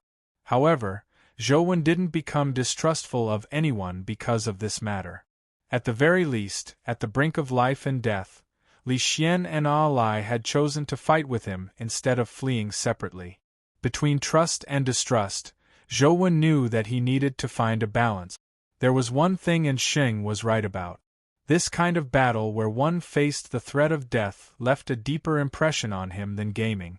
Some things were indeed difficult to comprehend unless they were on the brink of life and death. Death in-game ultimately couldn't touch the deepest thread in one's heart. On the way back, Zhou played with the essence energy skill crystal of the Ghost King in his hand. Sheng told Zhou that the yin-yang world had only appeared recently. Furthermore, Ghost Kings were very difficult to kill. In fact, they were very rare and couldn't be encountered every time. Therefore, up to now there were very few essence energy skill crystals dropped by Ghost Kings. The one in Zhou hand was the first one. Sheng didn't know what essence energy skill the Ghost King would drop. Sheng also said that he had watched Zhou and company's entire battle process. If it wasn't for the Ghost Bride's special ability restricting the Ghost King, the outcome might have been completely different. The Ghost Bride's restriction on the Ghost King was too great. It could be said to be a powerful weapon against it. If Zhou had the interest and time, he could use the Ghost Bride to earn money here in the future. There would definitely be people who wanted to hire Zhou's Ghost Bride. This was the first time Sheng knew of the Ghost Bride's abilities. In fact, he had never seen one before. This was also the first time he had seen one. The yin-yang ghost world had just been discovered not long ago. All Sheng knew was the red-dressed female ghost, the white-dressed female ghost, and the Ghost King. However, Sheng had the ability to restrain ghost-type dimensional creatures. Therefore, even if two Ghost Kings appeared at the same time, he was confident that he could protect Zhou and company. This was why he had brought them here to have a taste of life and death. At the same time, he wanted Zhou to witness a ghost-type dimensional creature so that he wouldn't be unprepared when he faced them in the future. What primordial energy skill could it be? Zhou didn't directly absorb it. This was an epic primordial energy skill crystal. It was too dangerous to absorb it directly. Zhou planned on absorbing it in-game after returning to school. Nothing happened on the way, Sheng successfully sent them back to Luoyang. When they passed by East Capital, Zhang Yuji got off the bus and thanked them. They even added each other as friends. Was the journey smooth? Tianzhua asked casually as he read some documents in the military camp. It went smoothly, Sheng answered. As long as it goes smoothly. Tianzhua frowned slightly and continued to read the document. However, after waiting for a while, he still didn't hear Sheng speak. Tianzhua looked up at Sheng and asked, "Don't you have anything to say? Overseer, do you want to know about me? Or do you want to know about Zhou? If you want to know about me, you can rest assured. I've been very safe along the way," Sheng said with a smile. You're getting more and more impudent." Tianzhua's face darkened as he reprimanded Sheng. Then, he continued, "I heard that he caused quite a bit of trouble in Holy City. I'm afraid that he will cause trouble for our family. In terms of causing trouble, he's definitely inferior to you, Overseer. Besides, even if he causes trouble, it's the family that causes trouble for him. Don't you think so?" Sheng said with a blink. Sheng, have you been living too comfortably recently? Do you want to go to the front lines to train?" And Tianzhua put down the document in his hand and glared at Anxing. Overseer, don't be angry. I'm just afraid that I'll say something I shouldn't and make you unhappy, Anxing hurriedly said weakly. I'm very unhappy now, Tianzhua said with a cold expression. Anxing wasn't afraid.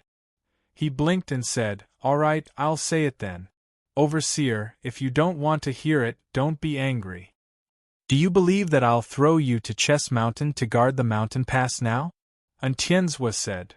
If I were to guard the mountain pass, who else would know your preferences like me? They don't even know what kind of tea you like to drink and how hot the water is. I'm afraid you won't be used to it. Anxing smiled as he brewed tea for Tianzhua. Are you relying on this to think that I don't dare to teach you a lesson? Do you believe that I'll find a more capable adjutant to replace you tomorrow and throw you to guard the mountain pass? With that said, Tianzhua laughed. I do. Anxing placed the teacup in front of Tianzhua and said seriously, Overseer, you should know about Zhou Wen's situation in Holy City. What do you want to ask? Your evaluation of him, Tianzhua said slowly as he drank a mouthful of tea. I'll say it again. I'm afraid you won't be happy if I say it, Anxing said. Speak. Tianzhua only said one word. I think he's stronger than you were back then, Anxing said. Tianzhua immediately put down his teacup and glared fiercely at Anxing. Don't use those exaggerated words. No matter how well you praise him, I won't fancy him. Anxing said, You said you wouldn't be angry. If you want to hear lies, I'll say it according to your wishes. That punk, Zhou Wen, is extremely weak.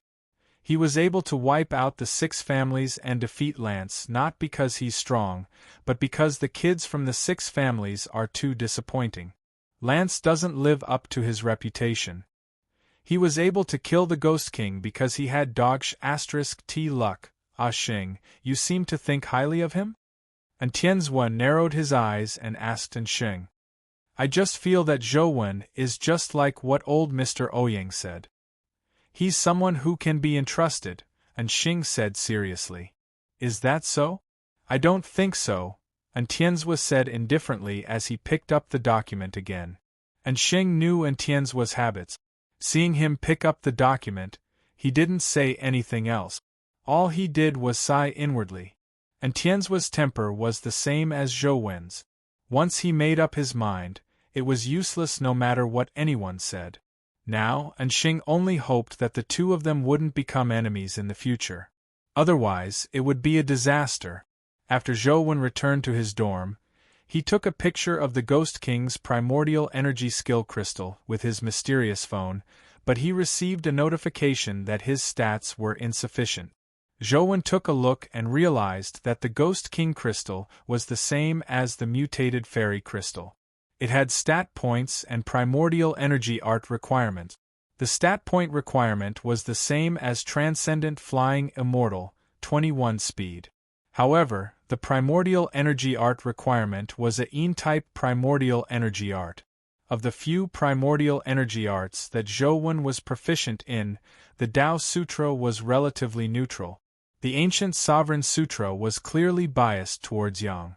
A Buddhist-type primordial energy art like the Small Perfection of Wisdom Sutra was definitely not Yin-type. As for the First Order of Chaos, it had yet to advance to the legendary stage. All that was left was the Godfiend era. Zhou Wen didn't have much confidence switching his primordial energy art to the Godfiend era. He only wanted to give it a try. After all, the Godfiend era didn't appear too Yin-type. At most, it could only be considered more feminine. Surprisingly, after switching to the Godfiend era, the mysterious phone successfully captured the Ghost King crystal in-game and successfully absorbed and refined it. Absorbed Ghost King crystal. Attained primordial energy skill, Ghost Step. I just want to game in peace. I just want to game in peace. Chapter 234. Ghost Steps, a ghostly movement technique with unfathomable abilities. Zhou Wen experimented with Ghost Steps and realized that it was a skill similar to Ghost King's teleportation. However, ghost steps wasn't true teleportation. Instead, it was an instant burst of extraordinary speed. Due to the explosive and sudden nature of the speed, it looked like it had vanished. Previously, with Li Xian and A Lai holding back Ghost King's speed was greatly reduced when he used Ghost Step. This allowed Zhou Wen to see his trajectory. Although it wasn't true teleportation, it was enough to surprise him. The speed that Ghost Steps produced in an instant was just too astonishing. Now that Zhou Wen was only at the legendary stage, the speed he could produce with Ghost Steps could even exceed some epic stages. However, Ghost Steps was similar to Transcendent Flying Immortal. They both required relatively high primordial energy. Even Ghost King himself couldn't use Ghost Steps continuously. It was the same for Zhou Wen. When he switched to his Tao body, he could use it at a higher frequency. Ordinary primordial energy arts couldn't sustain the expenditure of Ghost Step. If I can maintain the Sai of the King state, with infinite Ghost Steps and infinite Transcendent Flying Immortal, I'm afraid no one at the same level can withstand such a terrifying attack. What a pity! Although Zhou Wen had such thoughts, he knew that it was impossible to realize them in a short period of time. The next morning, Zhou Wen brought some gifts to meet Wang Mingyuan and his seniors. He also asked Wang Mingyuan about the ivory pendant. Back at the Sun God Temple, the ivory pendant was able to emit a chill to withstand the sun's flames. It was clearly extraordinary. Wang Mingyuan said casually, "That's not ivory. It's a type of tooth I picked up in Dragon's Well. As for what creature's tooth it is, it's still hard to say. I carved that tooth into 4 pendants. The 4 of you can have one each as a memento." Wang Mingyuan didn't care about these worldly possessions. Although he knew that the tooth pendants had magical effects, he didn't take it to heart. Zhou Wen then asked for some questions regarding combat techniques, which Wang Mingyuan answered casually. It's not that fighting routines can't be used, but the average person's reaction can't reach the level of thinking in battle. Therefore, most fighting routines are rigid and not impromptu changes. Rigid routines are naturally easy to crack, so it's fine to use them appropriately. Unless your thinking level can reach the computing level of a supercomputer and be able to react almost seamlessly, it can only be used as a support. Don't deliberately pursue routines. That was what Wang Mingyuan told him after Zhou Wen asked about Lance's fighting technique. Zhou Wen naturally couldn't do it to that extent, so he chose to take a more normal path. It was a path that allowed him to fuse what was real and what wasn't. As they advanced and retreated, they used the path of illusion and reality to compete with the enemy in terms of mental and physical abilities. Although this gave the enemy time to think, they also had time to think. It all depended on whose ability was better. Zhou Wen studied with Wang Mingyuan, while Zhong Zia and Qin Yan stayed in the laboratory every day. Hui Haifeng often went out, so he was the most active among Wang Mingyuan's disciples. The more Zhou Wen learned from Wang Mingyuan, the more he felt that Wang Mingyuan's knowledge was unfathomable. Furthermore, he had a gentle personality. He didn't require one to learn anything, nor would he specify a certain path. He was like a lamp that illuminated the world ahead. As for which path one wanted to take, it was up to one to choose. The summer was scorching, and the cicadas' cries made the summer seem even hotter. Wang Mingyuan brought the 4 of them to a classroom and borrowed projection equipment. He explained some of the more advanced theoretical knowledge and the use of equipment to Zhou Wen and company. Wang Mingyuan wasn't only a researcher of dimensional powers, but he also had deep attainments in science. Zhou Wen wasn't too interested in science and technology. He sat at the back and quietly gamed. Hui Haifeng listened very seriously. It was unknown if he was really interested or if he had other plans. Zhong Zia was sleeping on the table, but the cicadas' cries made him very irritated.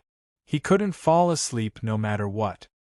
He lay there weakly, looking at the blackboard with listless eyes. Jiang Yan propped up his cheek with one hand and looked out the window, as though he was looking at the cicadas on the tree outside with great interest.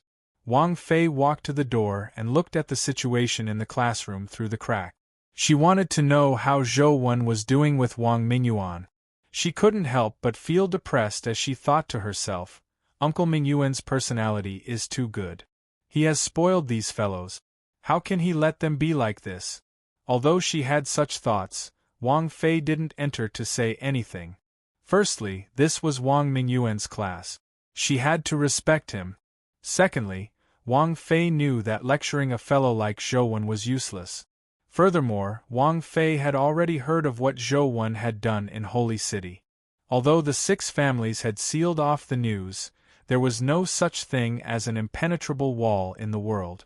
Furthermore, Wang Fei was Ouyang Lan's best friend. She had long learned from Ouyang Lan that Ouyang Lan's boastful tone made Wang Fei despise her. Forget it. It's very difficult for this fellow to find an opponent among his peers. It's probably very difficult to find a good way to motivate him to continue working hard. I'll just let him be smug for a while. Wang Fei thought for a moment and decided to ignore Zhou Wen for the time being. After all, he was only a freshman. Compared to the other students, Zhou Wen's improvement was just too fast. However, after Wang Fei returned, she still increased the difficulty of the homework missions, making her students complain incessantly. The students never expected that their homework assignments would be increased because of Zhou Wen. Zhou Wen, are you interested in hunting dimensional creatures in Dragon Gate Grotto? Wang Lu walked out of the building with the baby tiger and happened to see Zhou Wen returning from class. She went forward to greet him. I have something to do recently. I'm afraid I don't have the time, Zhou Wen said. What else can you have to do? Isn't it just gaming? Wang Lu curled her lips, very displeased with Zhou Wen's perfunctory reply. That's right. There's a game stage that I can't get past. I want to break through as soon as possible, Zhou Wen said with a nod. With ghost steps and transcendent flying immortal, Zhou Wen planned on attempting to kill the golden flying ant again or see what was inside the white cocoon. Since he couldn't raise his primordial energy and constitution to 21 points, Zhou Wen could only set his goal there. Gaming geek. Wang Lu walked away with puffed cheek. Zhou Wen returned to his room and switched on his phone. He chose to enter Ant Nest and stormed towards Ant City. Chapter 235. When the blood-colored avatar arrived in Ant City again, it wasn't as cowardly as before. Against the ant tide, Zhou Wen's pets could easily finish them off without him needing to do anything. After clearing all the ordinary ants, Zhou Wen led his pets to the ant nest at the highest point. The golden flying ant rushed out. Its speed was extremely fast, even faster than the Ghost King that didn't use Ghost Step. Its slender feet were like blades as they emitted terrifying golden beams of light. Zhou Wen made the Saber Shield Knight charge ahead and use his shield to block the golden beam of light, but he could only block it once. Although he had used a shield primordial energy skill, cracks still appeared on the shield.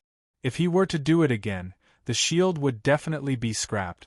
The silver-winged flying ant attacked from the side, but it was instantly killed by the beam shot out from the golden flying ant's eyes. Its wings and body were penetrated. Truth Listener attacked from the side and was struck by the golden beam of light. It immediately retreated with a tragic cry. Its stats couldn't restrain the golden flying ant's strength, so it wasn't as powerful as it was against the Ghost King. Wounds appeared on its fur. However, this was already considered very strong.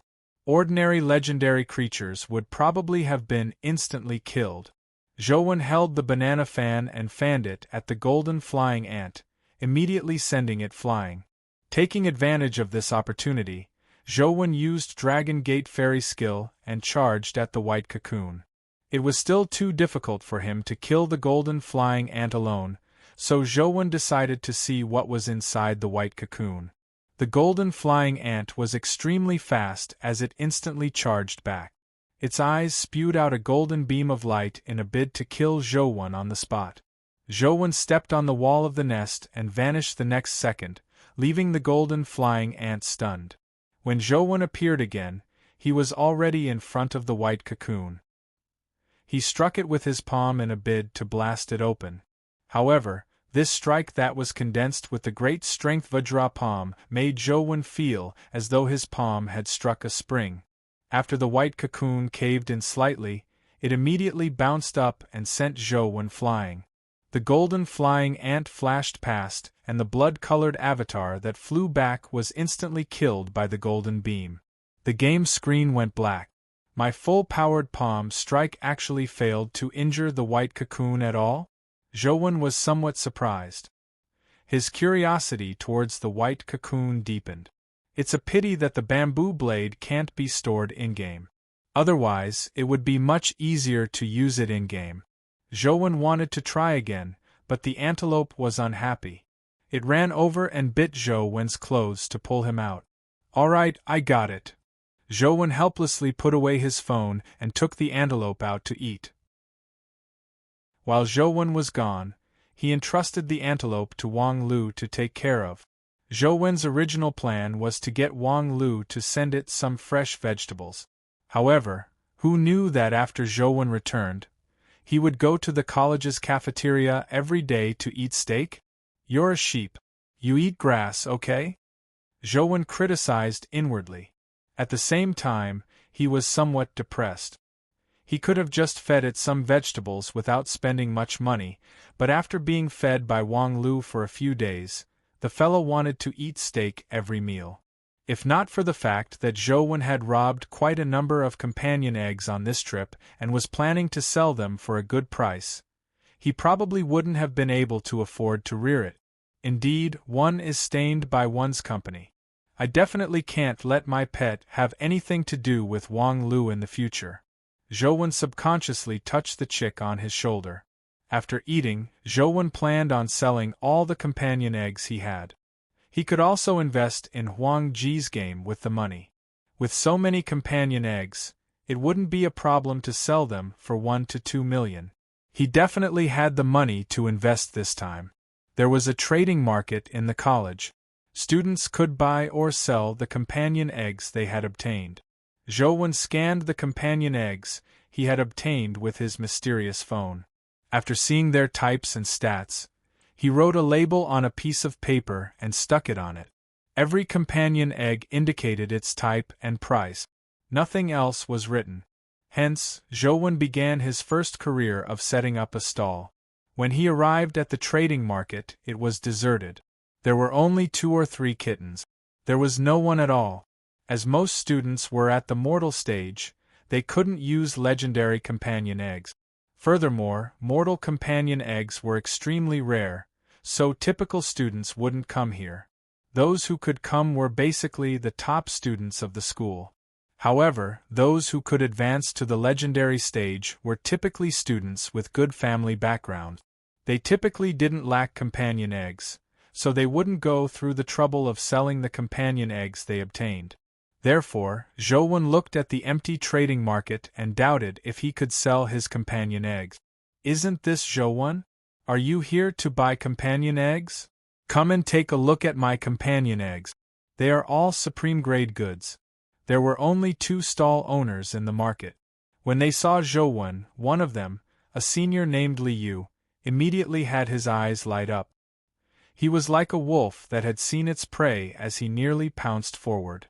The other person who set up the stall was Huang Ji. "Senior, why are you setting up a stall here?" Zhou asked Huang Ji.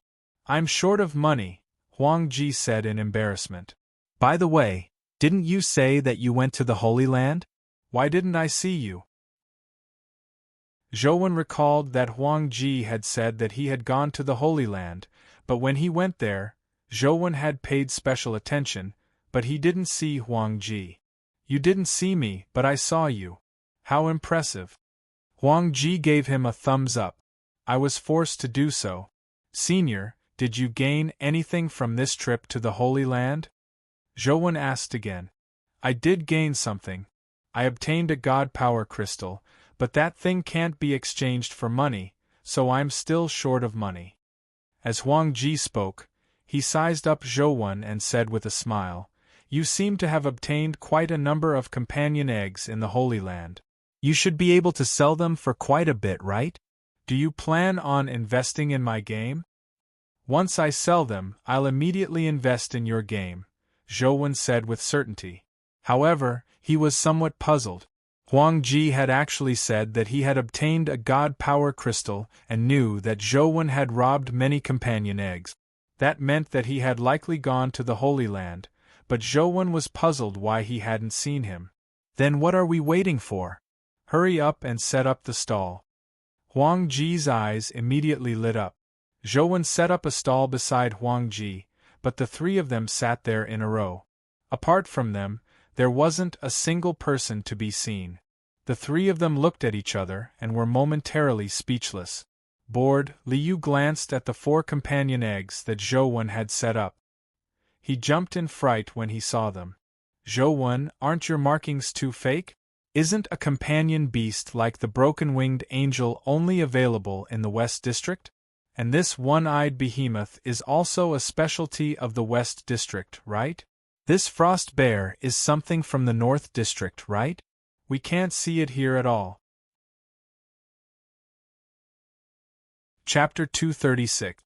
The companion eggs that Zhou had snatched were all legendary companion eggs that the various merchants had carefully prepared. Most of them were specialties of various regions, and there were very few of them. They were considered relatively rare species.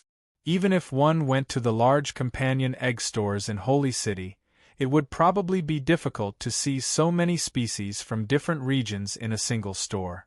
"You'll know if it's real after you buy one and give it a try," Zhou said. "It's fine to give it a try, but isn't your price too high?" Liu glanced at Zhou's price.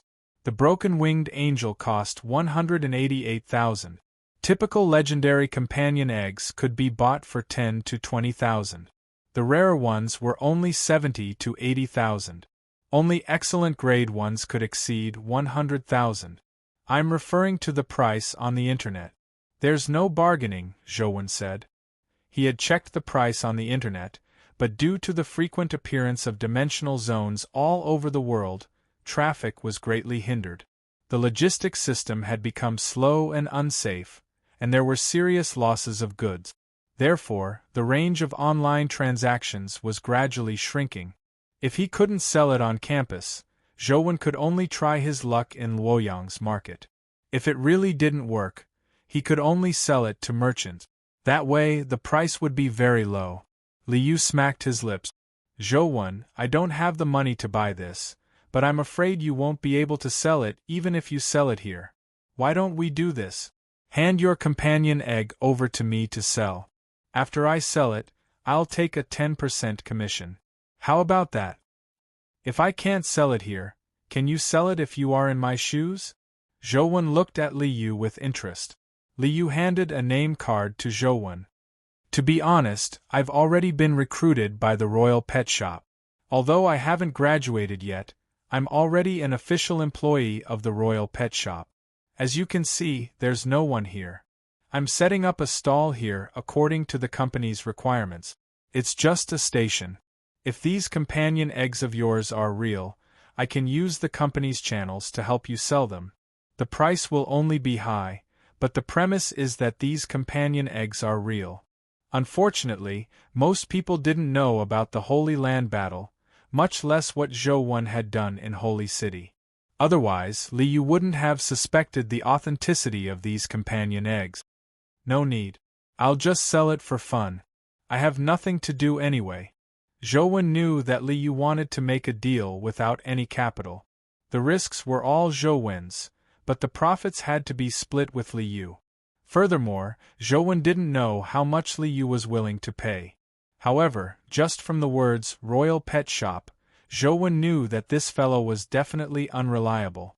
Royal Pet Shop and the other 3 pet shops were known as the Federation's 4 scams. They were famous for having low purchase prices and high sales prices. Furthermore, they liked to play tricks in the middle. Since Zhou had nothing to do, he could game while setting up his stall. He wasn't in a rush. "How about this?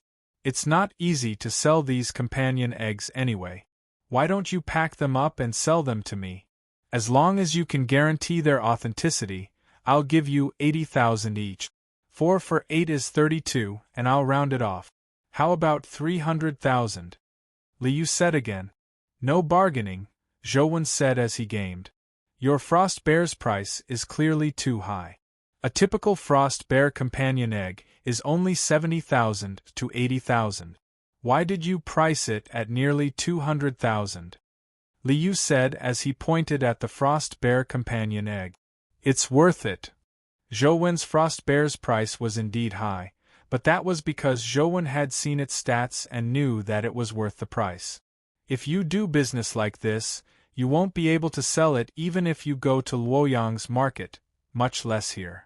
Liu had never seen Zhou do business like this in his life. He decided to wait and see. After Zhou realized the cruel reality, he would lower the price to buy his companion egg. There were very few people in the market. Occasionally, students would come, and most of them were looking for Liu. From the looks of it, his identity as the owner of Royal Pet Shop wasn't fake. Occasionally, students would bring the companion eggs they obtained from dimensional zones to him for sale. Although the price he offered wasn't high, the advantage was that he could take the money directly without going through the trouble of selling it himself. However, the ones sold to Liu were common companion eggs. They weren't anything good.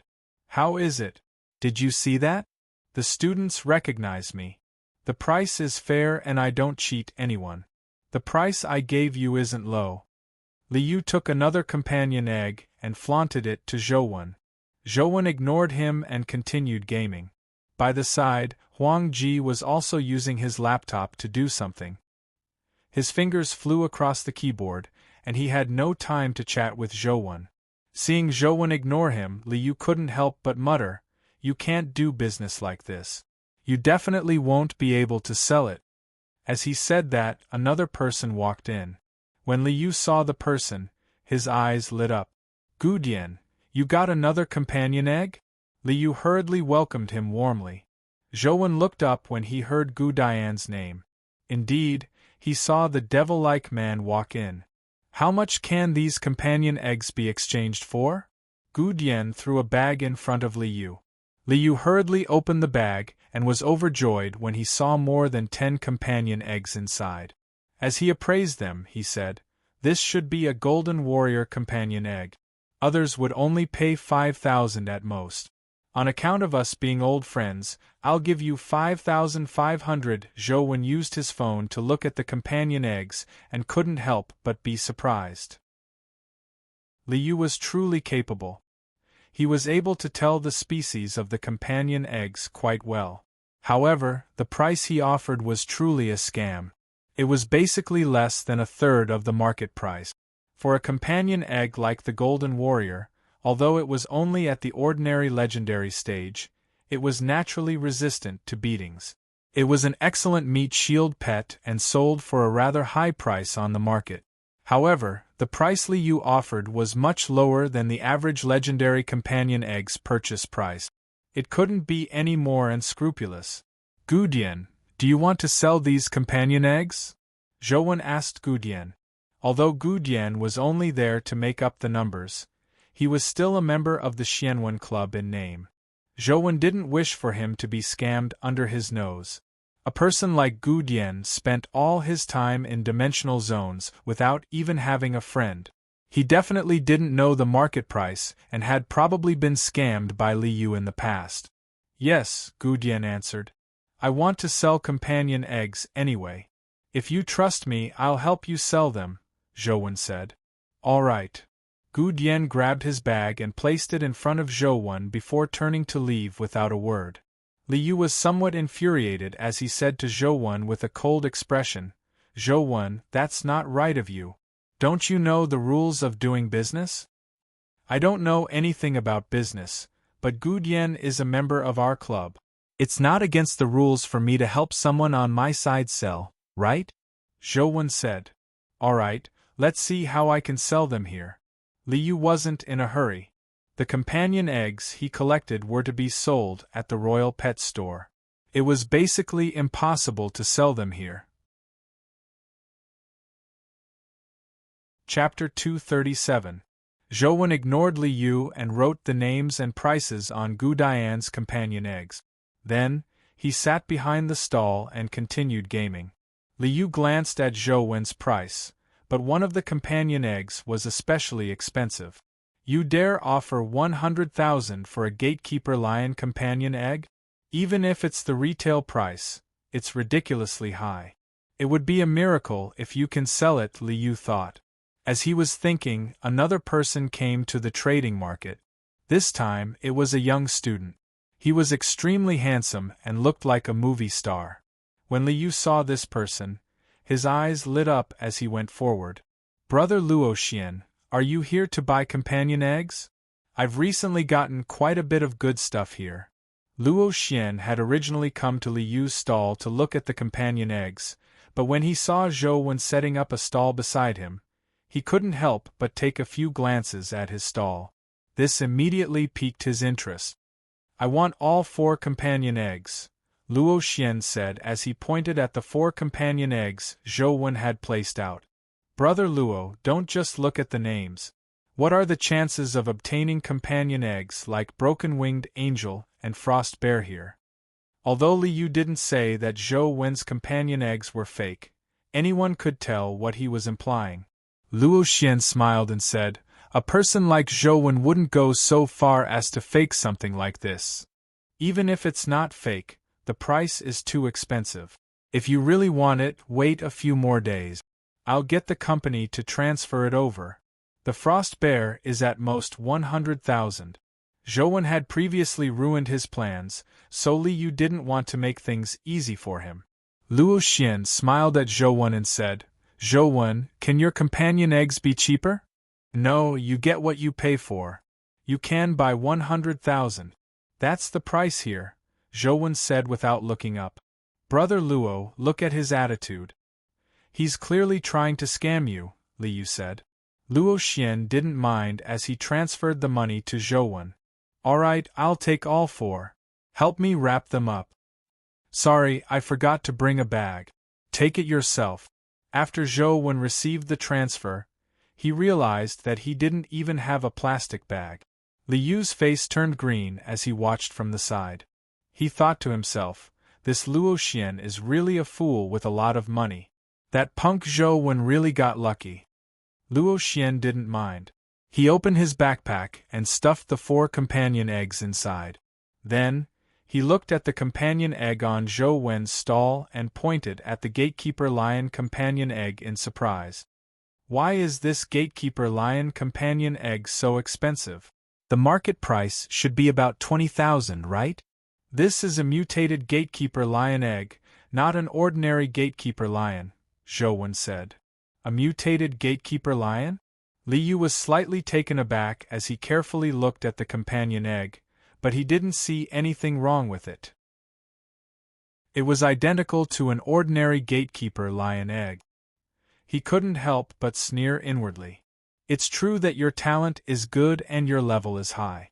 I admit that I'm inferior to you, but when it comes to the appraisal of companion eggs, it's my specialty. I didn't spend the past 3 years learning it for nothing. Even I can't tell that it's a mutated gatekeeper lion egg. This is the first time I've heard of a mutated gatekeeper lion.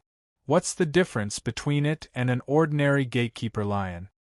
Luo Xian's interest was piqued. Zhou said, mutated gatekeeper lions are rather rare.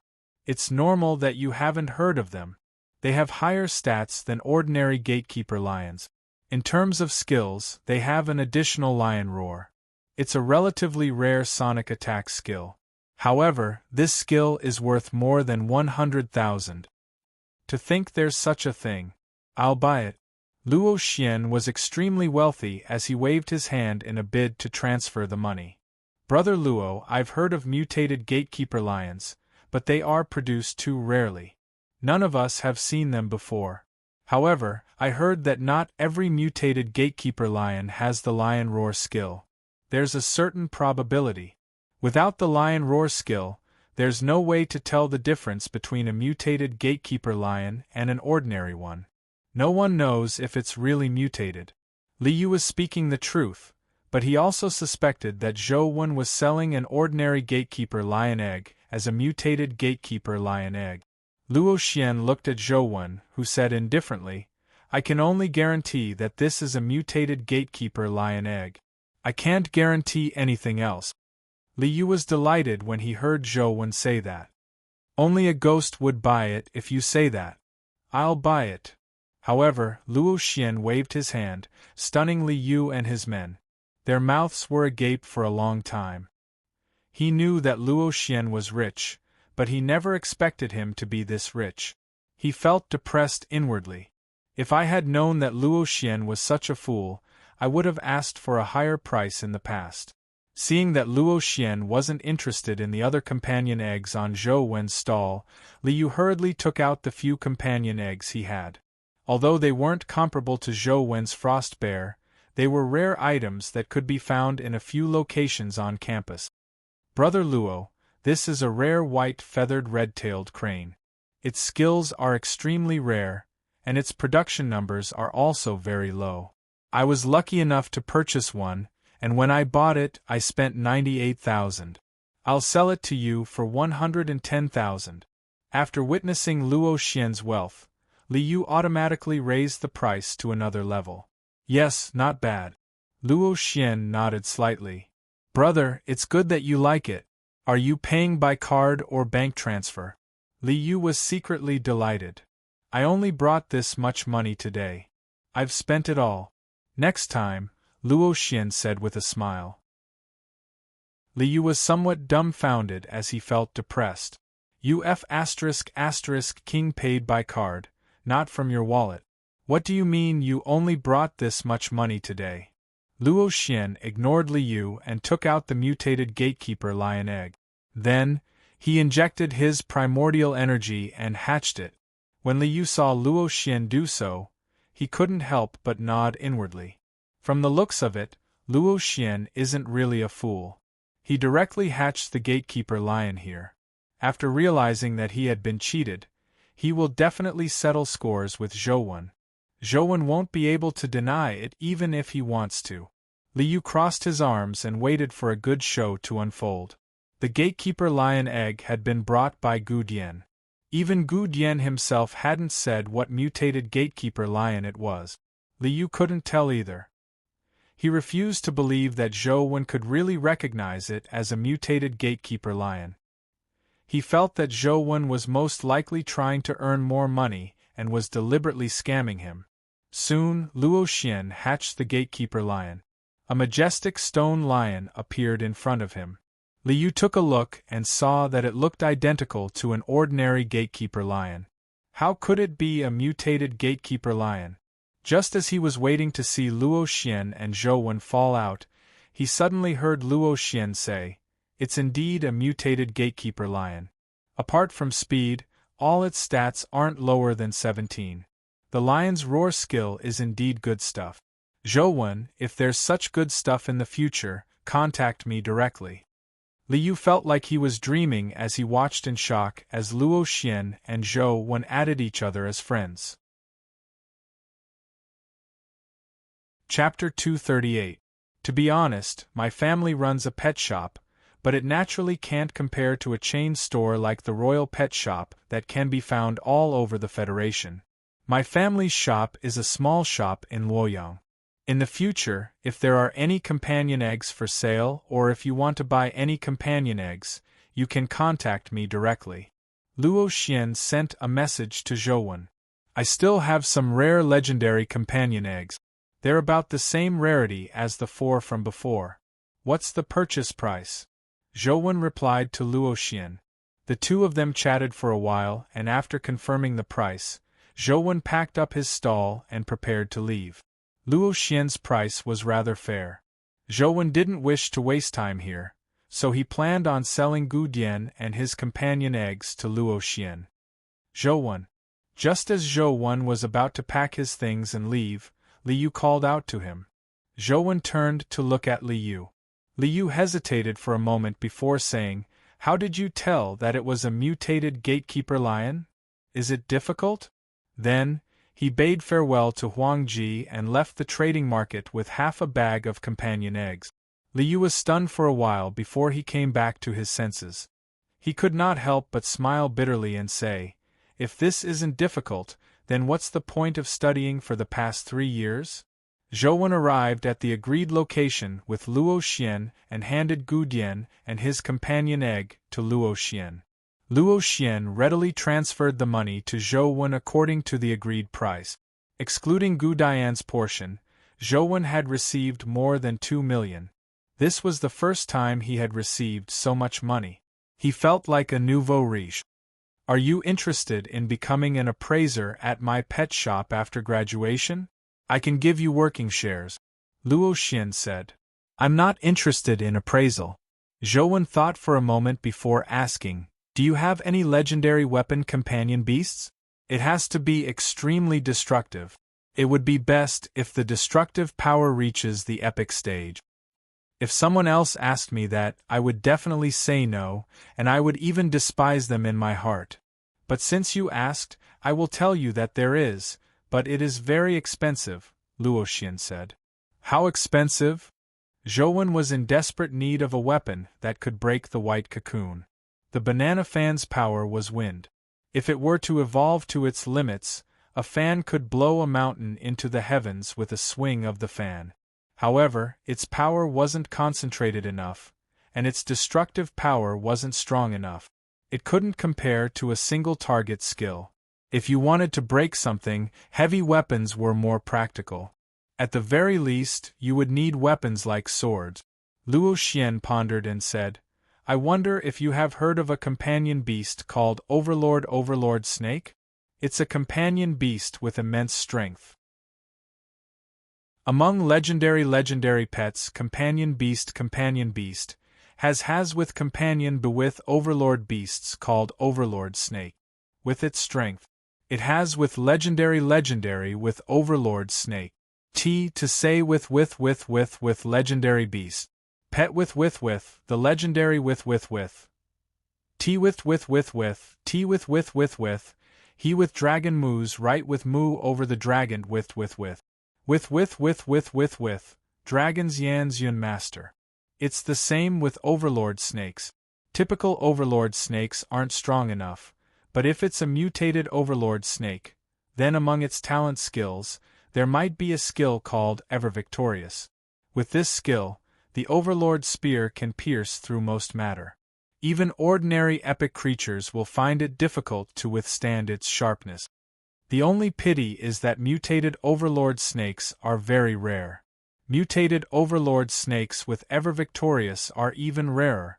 Our family specially found people to grind in Snake Cavern for half a year before obtaining an Overlord Snake with Ever Victorious.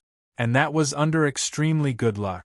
Now, that mutated Overlord Snake is considered one of our store's cornerstone companion beasts. It wasn't for sale. The only pity is that mutated Overlord Snakes are very rare. Mutated Overlord Snakes with the Ever Victorious skill are even rarer. Our family specially found someone to grind in Snake Cavern for half a year before obtaining an Overlord Snake with the Ever Victorious skill. This was under extremely good luck. Now, that mutated Overlord Snake is considered one of our store's cornerstone companion beasts. It wasn't originally for sale. But if you want it, I can sell it to you, but the price will be very expensive. How much? Zhou asked. 10 million, Luo Xian said. It's indeed very expensive. I can't afford it. Zhou shook his head. There's nothing we can do about it. The Overlord Snake's level isn't considered high, but the Ever Victorious skill is very rare. Furthermore, we found someone to hatch it. If you want it, you will need to sacrifice his cultivation and damage his body to forcefully transfer the Overlord Snake. This will also require a huge sum of money, Luo Xian said. Zhou nodded. Everyone wanted good things. Although their levels were about the same, it was understandable that they were expensive. Zhou couldn't afford an Overlord Snake, but Luo Xian's words reminded him that he couldn't afford it. However, he could try grinding in Snake Cavern himself. Snake Cavern was near Old Dragon Cave. Zhou had heard Zhong Zia mention it in the past, but he didn't pay much attention to it back then. Furthermore, Zhong Zia didn't know that the mutated Overlord Snake had ever victorious. After separating from Luo Xian, Zhou transferred Gu Dian's money to him. Previously, when Gu Dian entered the Xianwen Club, Zhou had paid him and added him as a friend. After Gu Dian received the money, he only replied, "Got it." Zhou contacted Huang Ji again and confirmed some matters regarding the game. Finally, he confirmed that he would invest 1.5 million. However, he had to invest it in 2 installments. The initial investment was 500,000, and after Huang Ji made a prototype, he would invest the remaining 1 million. After returning to his dorm, Zhou took out his mysterious phone and went to Snake Cavern. It was filled with python-like snakes. The legendary Overlord Snake had invincible strength and was considered a top-notch legendary creature. Furthermore, they lived in groups and there were many of them. Typical legendary students didn't dare enter Snake Cavern. Zhou naturally didn't have any qualms about it.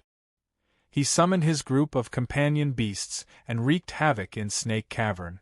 Soon, Zhou understood why the Overlord Snake was so expensive. He had killed nearly 100 Overlord Snakes, but he hadn't even seen an ordinary Overlord Snake egg, much less a mutated Overlord Snake egg. In the next few days, apart from going to Wang Mingyuan's place to learn, Zhou spent the rest of his time grinding Overlord Snake. However, the results were very limited. In a few days, he had only obtained an ordinary Overlord Snake egg. He had seen a mutated Overlord Snake, but nothing dropped. It's no wonder Luo Xian said that they were extremely lucky to have a mutated Overlord Snake egg drop in half a year. When Zhou thought of luck, he thought of Wang Lu. With Wang Lu's luck, if he took her to Snake Cavern, she might be able to drop a mutated Overlord Snake egg. However, Zhou didn't plan on begging others, so he could only continue grinding. He grinded Snake Cavern again and again until Zhou felt like vomiting when he saw the snake. Ding!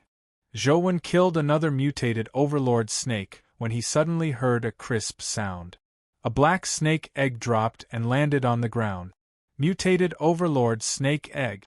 Zhou was delighted as he hurriedly got the blood-colored avatar to pick it up. Then, he prayed inwardly, there must be an ever-victorious skill. If I continue grinding, I'll turn into a snake maniac. Chapter 239. Mutated Overlord Snake. Legendary Life Providence.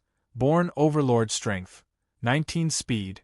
16 Constitution. 18 Primordial Energy. 15 Talent Skill. Death Coil Companion Form. Spear. There's no ever victorious. Zhou was greatly disappointed.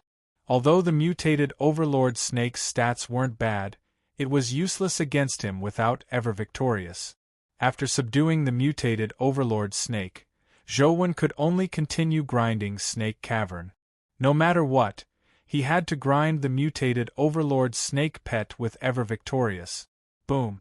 Just as Zhou was grinding the Overlord Snake, he suddenly felt the house shake violently as though there was an earthquake.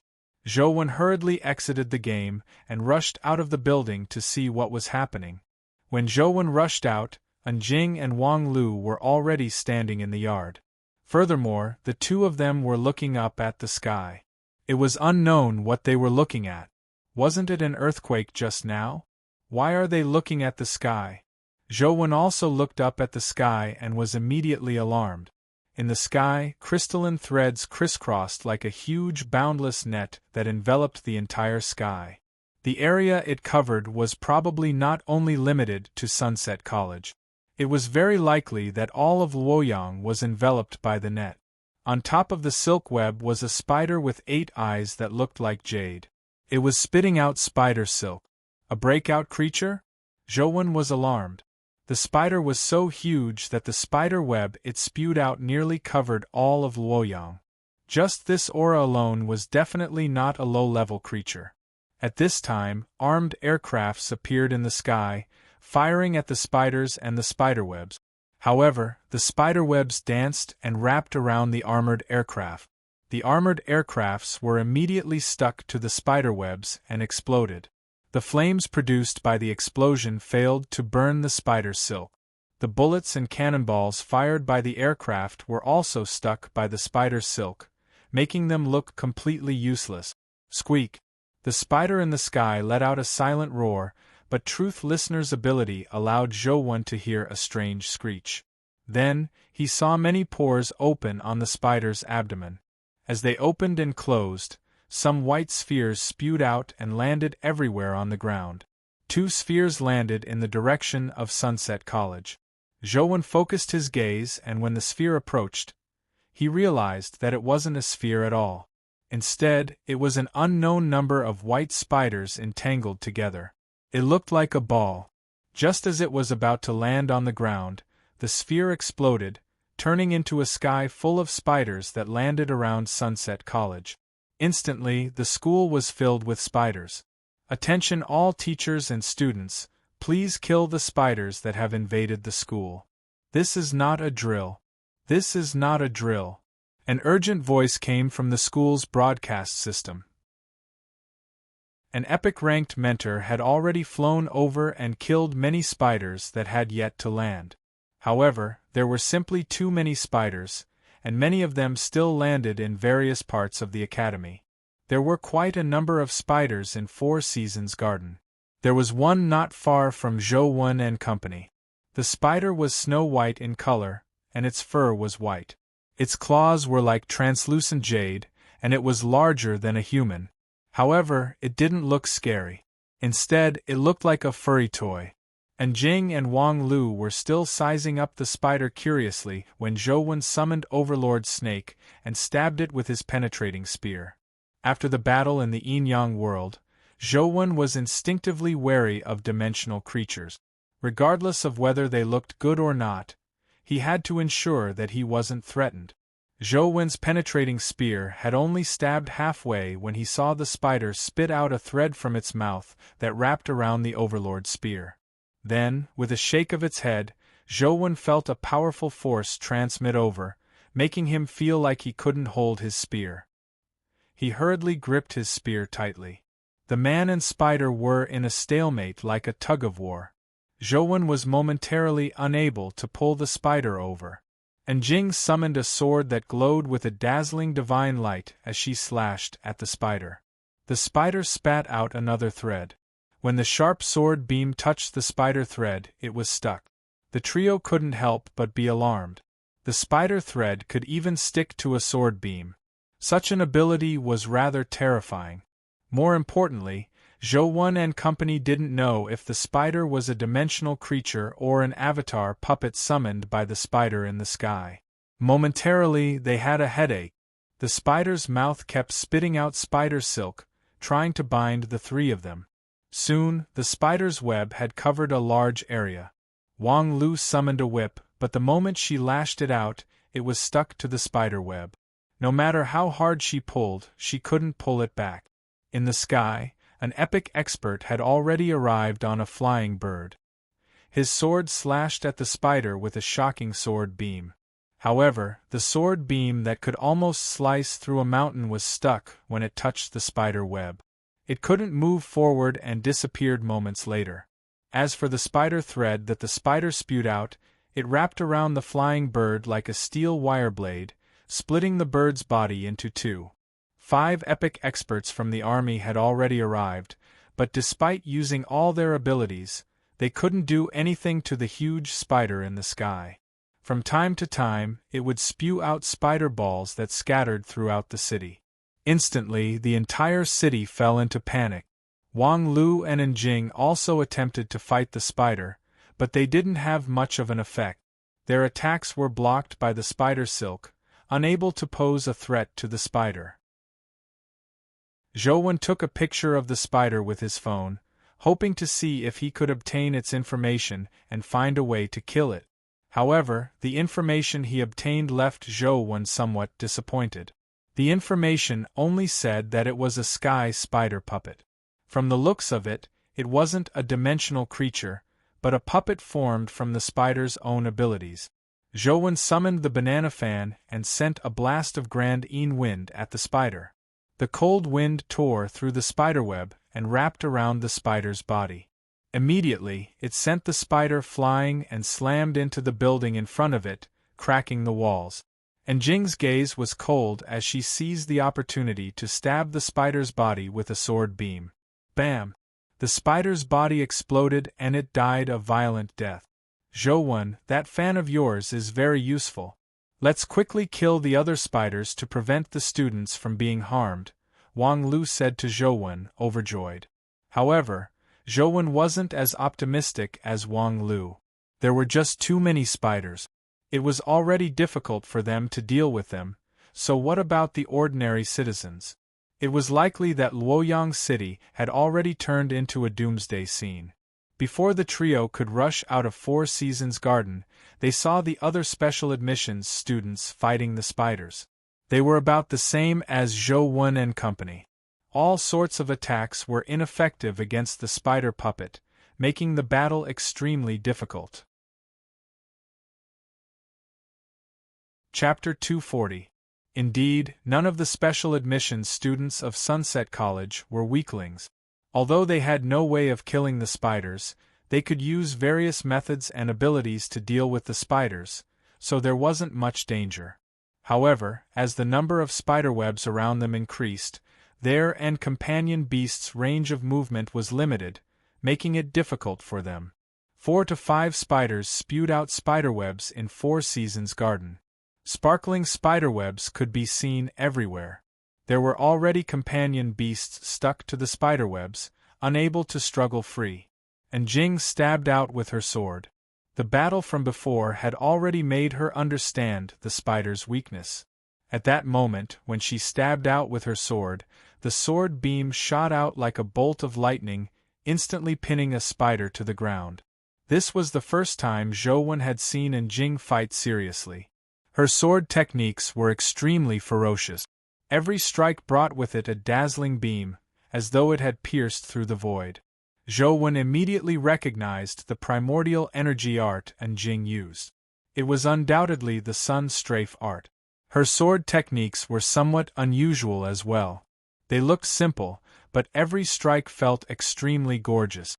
The sword beams were as powerful as brilliant divine light. And Jing's strength didn't seem inferior to Lance's, but she had a completely different style from him. Lance's technique was unparalleled, but Jing's every strike was like a bolt of lightning.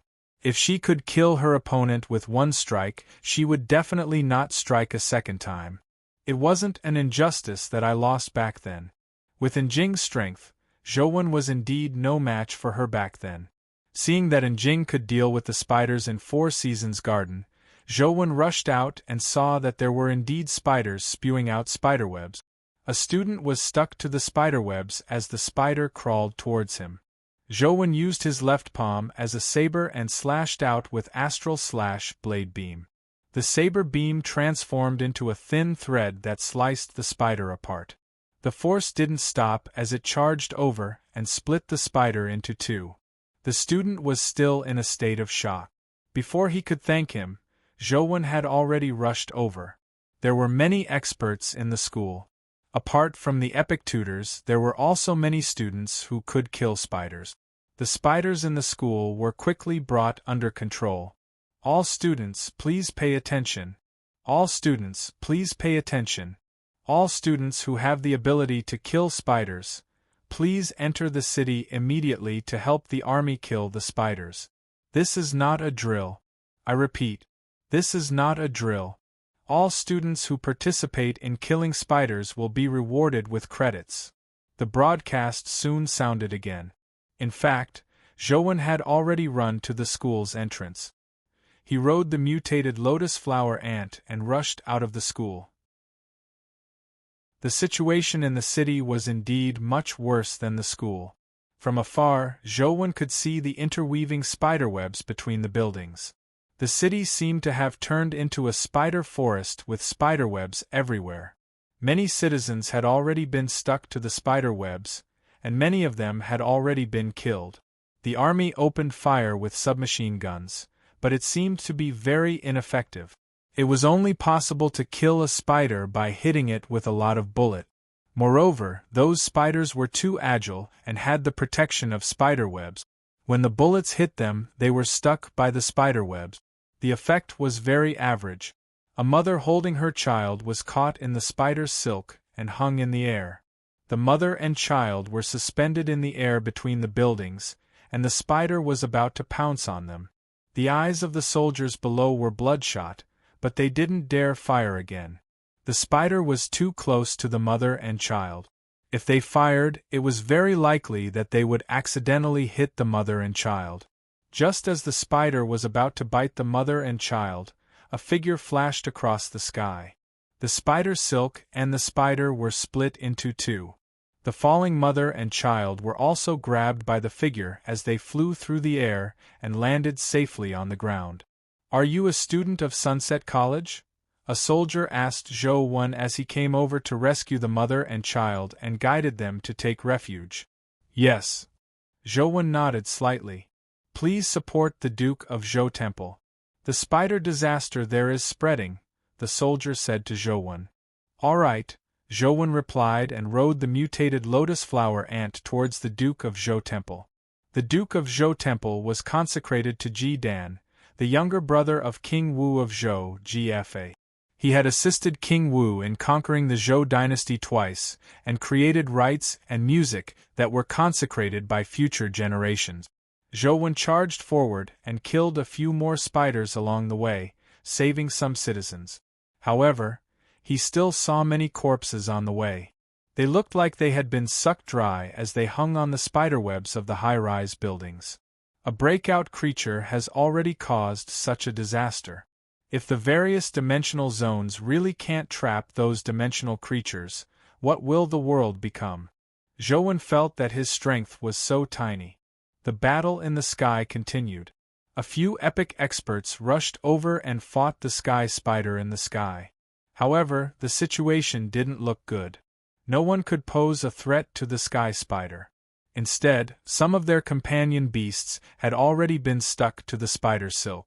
No matter how they struggled, they couldn't escape. "Zhou Wen, are you also going to the Duke of Zhou Temple?" Zhong Zia charged over from a direction and happened to meet Zhou Wen. The thin sword in his hand was unbelievably fast. Wherever the sword passed, the spider's glabella would be pierced by a sword beam, leaving behind a needle-like wound. However, it was already dead. A soldier said that reinforcements are needed there, Zhou Wen said as he sliced open the spiderweb. "Me too.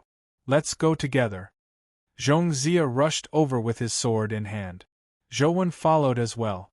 Soon, he met a few more classmates. They had been invited by the military to reinforce the Duke of Zhou Temple. The military's epic bigwigs had rushed to the sky to fight the sky spider. If they didn't finish it off as soon as possible, the spiders it spewed out would be endless.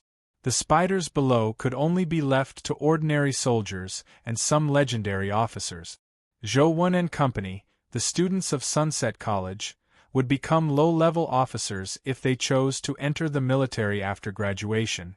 They didn't need to start as soldiers. Usually, it was difficult to tell who was truly strong when students were together. However, in a real battle it was clear. Zhou Wen had never seen some powerful students in the school's rankings. For example, Zhong Zia was definitely not weaker than the student council president, Wei Go. He might even be stronger, but he wasn't ranked. The Wu siblings were also very frightening. Zhou Wen couldn't help but sigh at how Sunset College was filled with hidden talents. When he was about to reach the Duke of Zhou Temple, Zhou Wen saw Hui Haifeng leading his men in battle with the spiders. The surrounding soldiers were also guarding the front line and firing wildly. He didn't see the Duke of Zhou Temple, but the number of spiders in front of him was uncountable. It was unknown how many there were as they crawled out. "This city has become a spider nest," Zhong Zia said. "Cut the crap. Hurry up and provide reinforcements. We can't hold on any longer," Hui Haifeng shouted. Zhou Zhongxia, and the other students hurriedly rushed forward and blocked the tide-like spider horde. They killed until the sky turned dark. It was unknown how many spiders they had killed, but the tide-like spiders still rushed out from the Duke of Zhou Temple. Chapter 241. Zhou rushed in front of an officer and asked, "How long have you been guarding this place? How many spider balls have landed here?" "We've been guarding for nearly an hour. We saw a total of 3 spider balls land near the Duke of Zhou Temple," the officer answered. "There aren't that many spiders in the 3 spider balls. Did you send someone to take a look?" Zhou asked again. As the officer fired, he shouted, "We also suspect that there's a problem inside, but there are too many spiders there. We can't charge in. We've tried before and suffered heavy casualties. There's no end to this killing. Zhou Zia, charge in with me to take a look," Hui Haifeng said as he raised his shield and charged into the spider horde. His charge was extremely ferocious, but he was quickly stuck by the spider web and could no longer move. Zhou and Zhongxia rushed over from the left and right, slicing through the spider web in front of them with their sabers and swords. Behind him, a few more students stood up together. Everyone huddled together and rushed in, constantly killing the tide-like spiders. A few drops of blood landed on Zhouwen's face. It was from Hui Haifeng's body. A spider thread swept across his face and immediately left a bloody mark. The Duke of Zhou Temple was already in front of them, but they couldn't see the main body of the temple. It was completely covered in spider webs, as though it had been covered by snow. Zhou and company could see a large number of spiders crawling out from under the spider webs without stopping. There's definitely something wrong with the Duke of Zhou Temple. Otherwise, how could there be so many spiders crawling out from such a small place? Zhongxia said. It's sealed by spider webs. If we enter, we will be entangled by a single strand of spider silk. When that happens, we won't even have a chance to hide, a student said. Let's charge in and take a look. Cover us, the 2 officers said as they charged towards the Duke of Zhou Temple. Zhou and company tried their best to help them block the surrounding spiders. The 2 officers entered one after another. Not long after they entered, they heard a tragic cry as another officer flew out. What happened? Zhou caught the officer and asked anxiously. There are too many spider webs inside. I can't use them at all. If I move a little, I'll be stuck. The 3rd platoon commander. The officer's eyes were red and he couldn't continue speaking. He got up and wanted to rush into the Duke of Zhou Temple again. Don't go. It's useless even if you go. The spiderwebs there are as dense as a nest. Anyone who enters will die unless an epic expert forcefully breaks through the spiderwebs.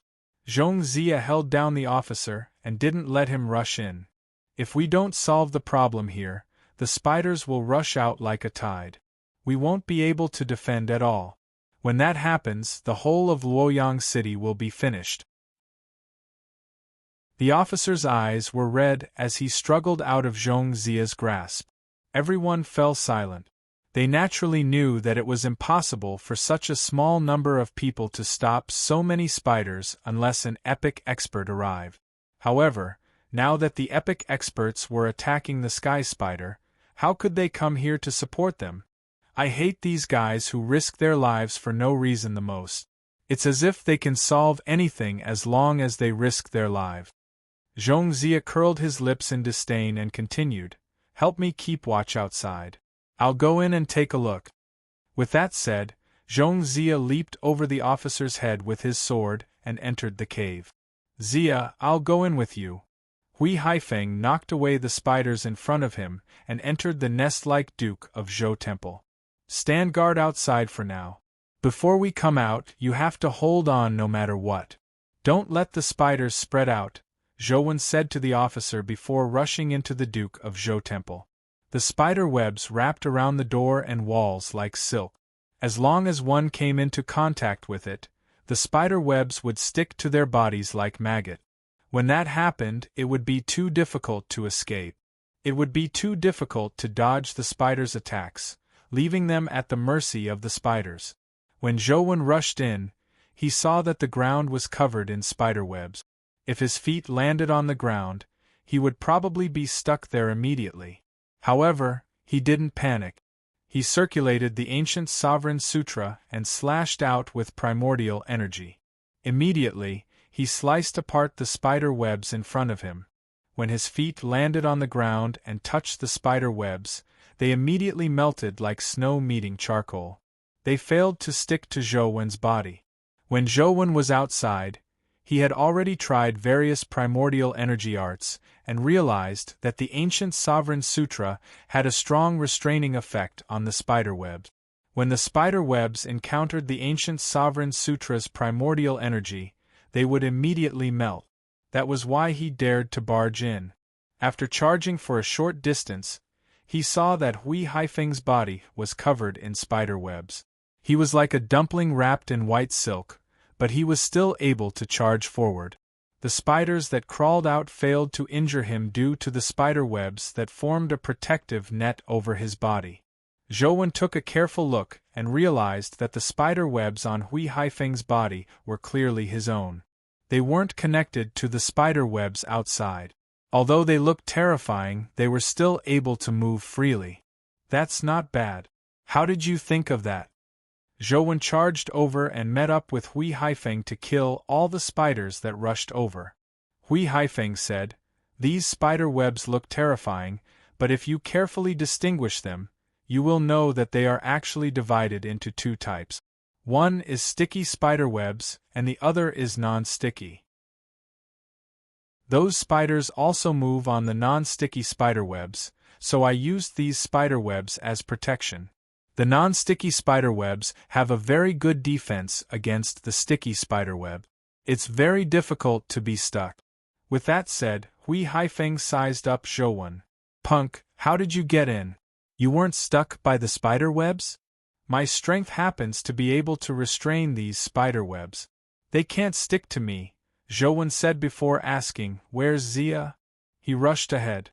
"He's too fast. I can't catch up to him. I reckon he should be in the Duke of Zhou Temple's lobby by now," Hui Haifeng said. "Then take your time. I'll go in and take a look." As Zhou spoke, he used the bamboo blade to slash open a bloody path and rushed into the Duke of Zhou Temple. "Wait for me." Hui Haifeng also rushed in with Zhou. However, he was wrapped in spider webs, making him look like a snowman. His movements became a little clumsy. The bamboo blade was extremely sharp. Coupled with Zhou's ancient Sovereign Sutra's primordial energy, it was the bane of spiders. Wherever the blade passed, the spider webs and spiders were slain. The two of them rushed forward and killed countless spiders. The sounds of intense battle came from ahead. Zhou hurriedly called out to Zia and immediately heard his voice. "I'm here. Quickly come and help. This fellow is a little difficult to deal with." Chapter 242. Zhou heard that the sound came from the backyard, but it was already covered in beads of silk like a snow cave. Truth Listener's ability allowed Zhou to see the situation inside. Zhong Zia was fighting a horde of spiders, and in the yard, there was something that looked like a well. A horde of spiders rushed out from it. Clearly, that was the problem. "I'll be right there." As Zhou spoke, he rushed over and circled to the backyard. Indeed, he saw Zhong Zia fighting a horde of spiders. He didn't have any spider silk on him, and his strength clearly couldn't restrain the spider silk like Zhou. However, his movement technique was extremely strange. He was like a boneless snake swimming on the spider silk. The spider silk couldn't stick to him. Zhou took a careful look and realized that when Zhong Zia's body touched the spider silk, he would land on the non-sticky spider silk. The spiders couldn't do a thing to him. However, Zhong Zia's situation wasn't good either. Although ordinary spiders couldn't do a thing to him, there was an extremely strange spider that put Zhong Zia in danger. The spider was also snow-white, but on its back, there was a unique blood-red pattern. The pattern was like a human face, making it stand out among the snow-white spiders. The blood-patterned spider constantly swam through the spider horde to avoid being attacked by Zhongxia. Zhongxia kept chasing it, but there was something that left Zhou puzzled. When the blood-patterned spider burrowed into the spider horde, Zhongxia lost his target. When he saw it again, he couldn't recognize it at first glance. "Xia, what's the situation now?" Hui Haifeng also noticed that something was amiss and hurriedly asked. "That spider is the problem. Quickly kill it," Zhongxia said. "Is that so? But why does it look like you don't want to kill it?" Hui Haifeng said as he rushed over. "If I could recognize it, I would have killed it long ago. It's very cunning. It always burrows into the spider horde and mingles with the other spiders. It takes a while to tell which one it is," Zhongxia said. "No way. Can't you see such a huge blood-colored pattern on its back?" Hui Haifeng asked in puzzlement. "I have red blindness. I can't see red." Zhongxia's answer nearly made Zhou and Hui Haifeng's jaws drop to the ground. If it wasn't for this critical juncture, they wouldn't have believed that such a strange illness existed in the world. Hui Haifeng directly rushed up and punched the blood-patterned spider. The blood-patterned spider's 6 claws moved very fast and easily dodged Hui Haifeng's attack. Hui Haifeng's speed was not his strong point. Now that he was wrapped in spider silk, he became even more clumsy. He could not catch up with the blood-patterned spider, but he killed several ordinary spiders. Without a word, Zhou used ghost steps and charged forward as though he had teleported. He sliced the blood-patterned spider into 2 with the bamboo blade. Unlike other spiders, the blood-patterned spider did not turn into dust after it died. It turned out to be a real body of flesh and blood. "What's going on?" Zhou was somewhat surprised.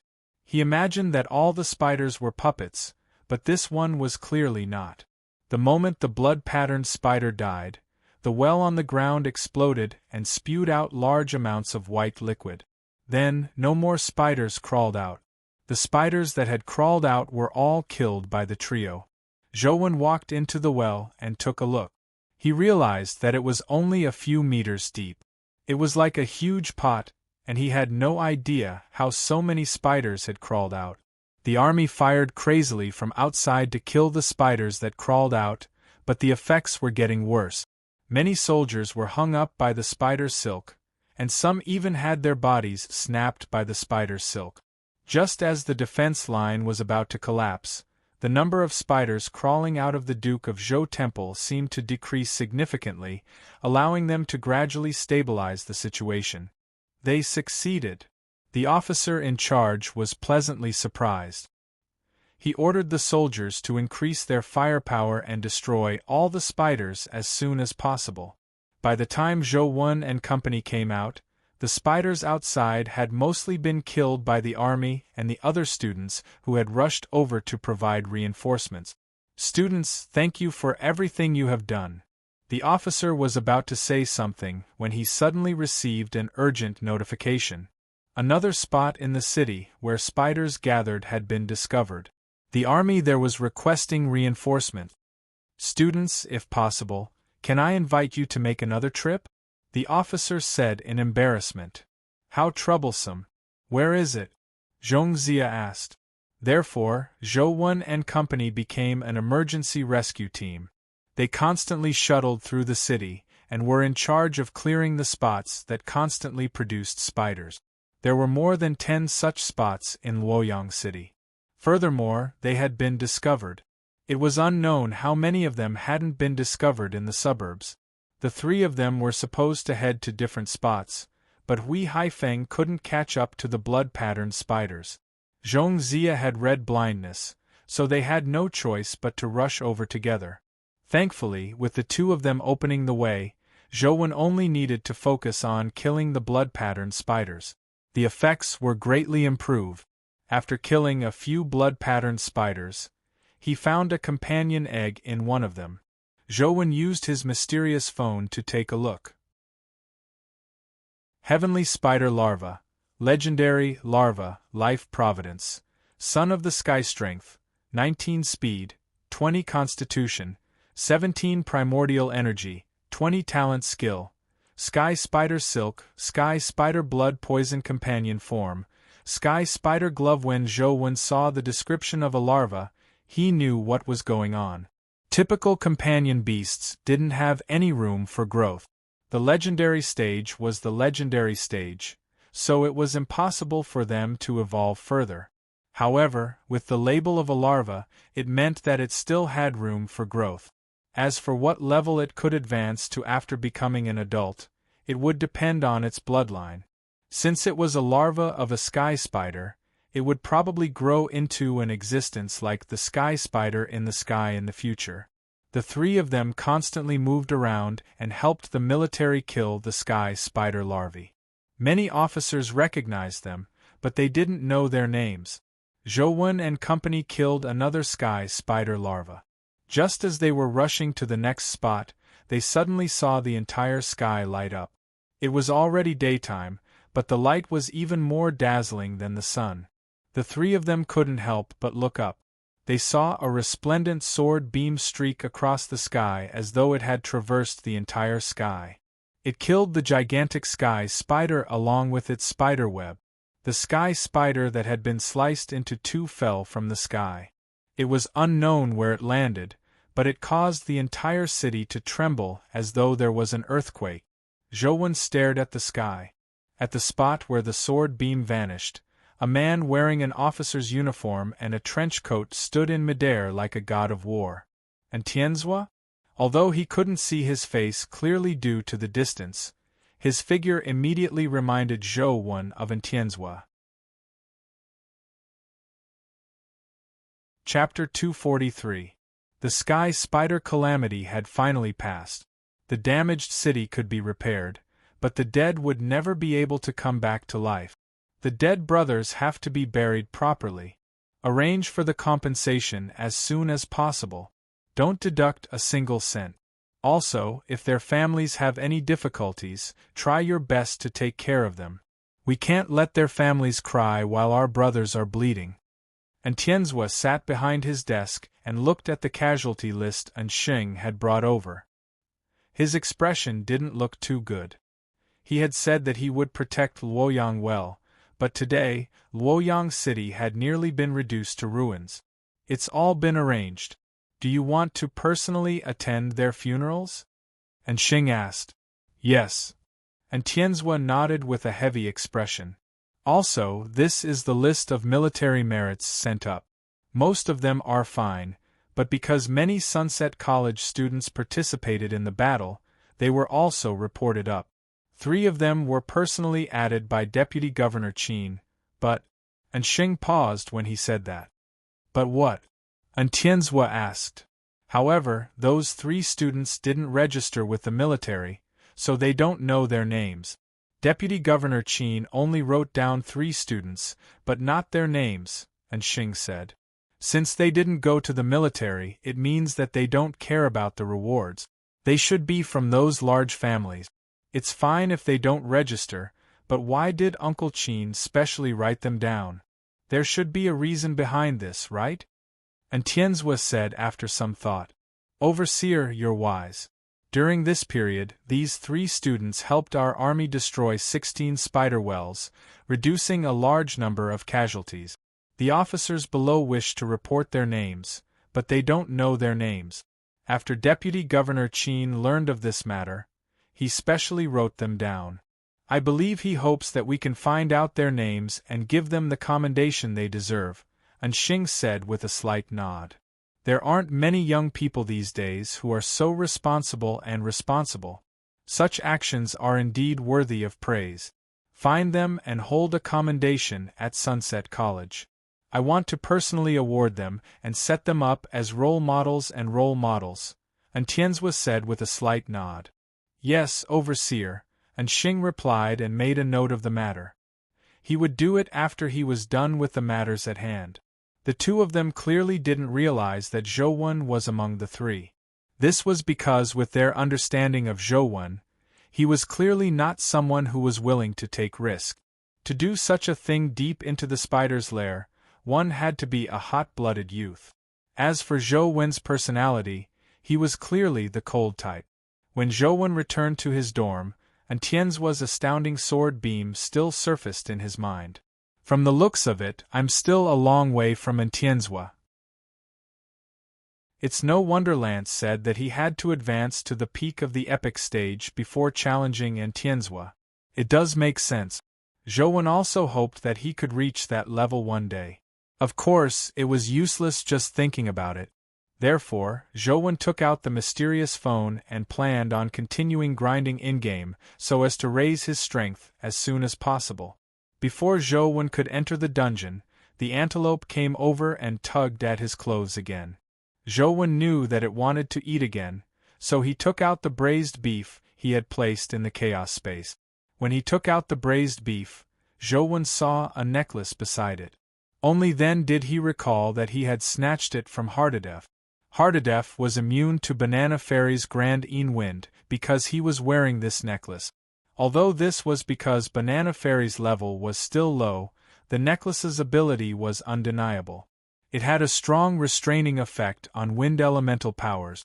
However, Luoyang basically didn't have any wind elemental dimensional creatures. After Zhou Wen obtained the necklace, he hadn't used it. He took out the necklace and saw that there seemed to be a vortex flowing inside the embedded gem. It was rather magical. Banana Fairy, who was flying around on a banana leaf, flew over when she saw the goddess of wind's protection. She landed on Zhou Wen's palm that was holding the necklace. She looked at Zhou Wen pitifully with her large eyes as she let out a sound that Zhou Wen couldn't understand. It was unknown what she was trying to say. "You want this necklace?" Zhou Wen asked Banana Fairy. Banana Fairy hurriedly nodded as she looked at Zhou Wen in anticipation. "What do you want it for?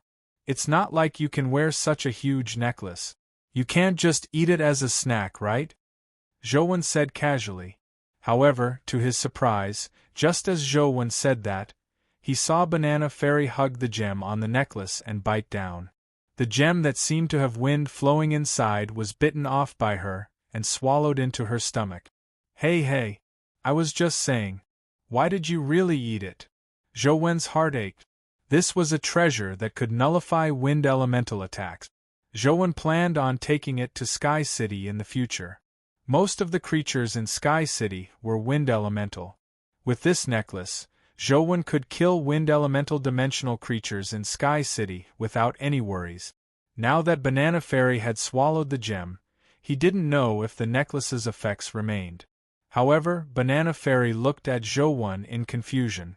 She didn't understand why Zhou Wen looked so pained when he was the one who had asked her to eat it. However, this expression didn't last long. After swallowing the gem, wisps of wind seeped out of Banana Fairy's body. The wind turned into something visible to the naked eye as it revolved around Banana Fairy and the banana leaf.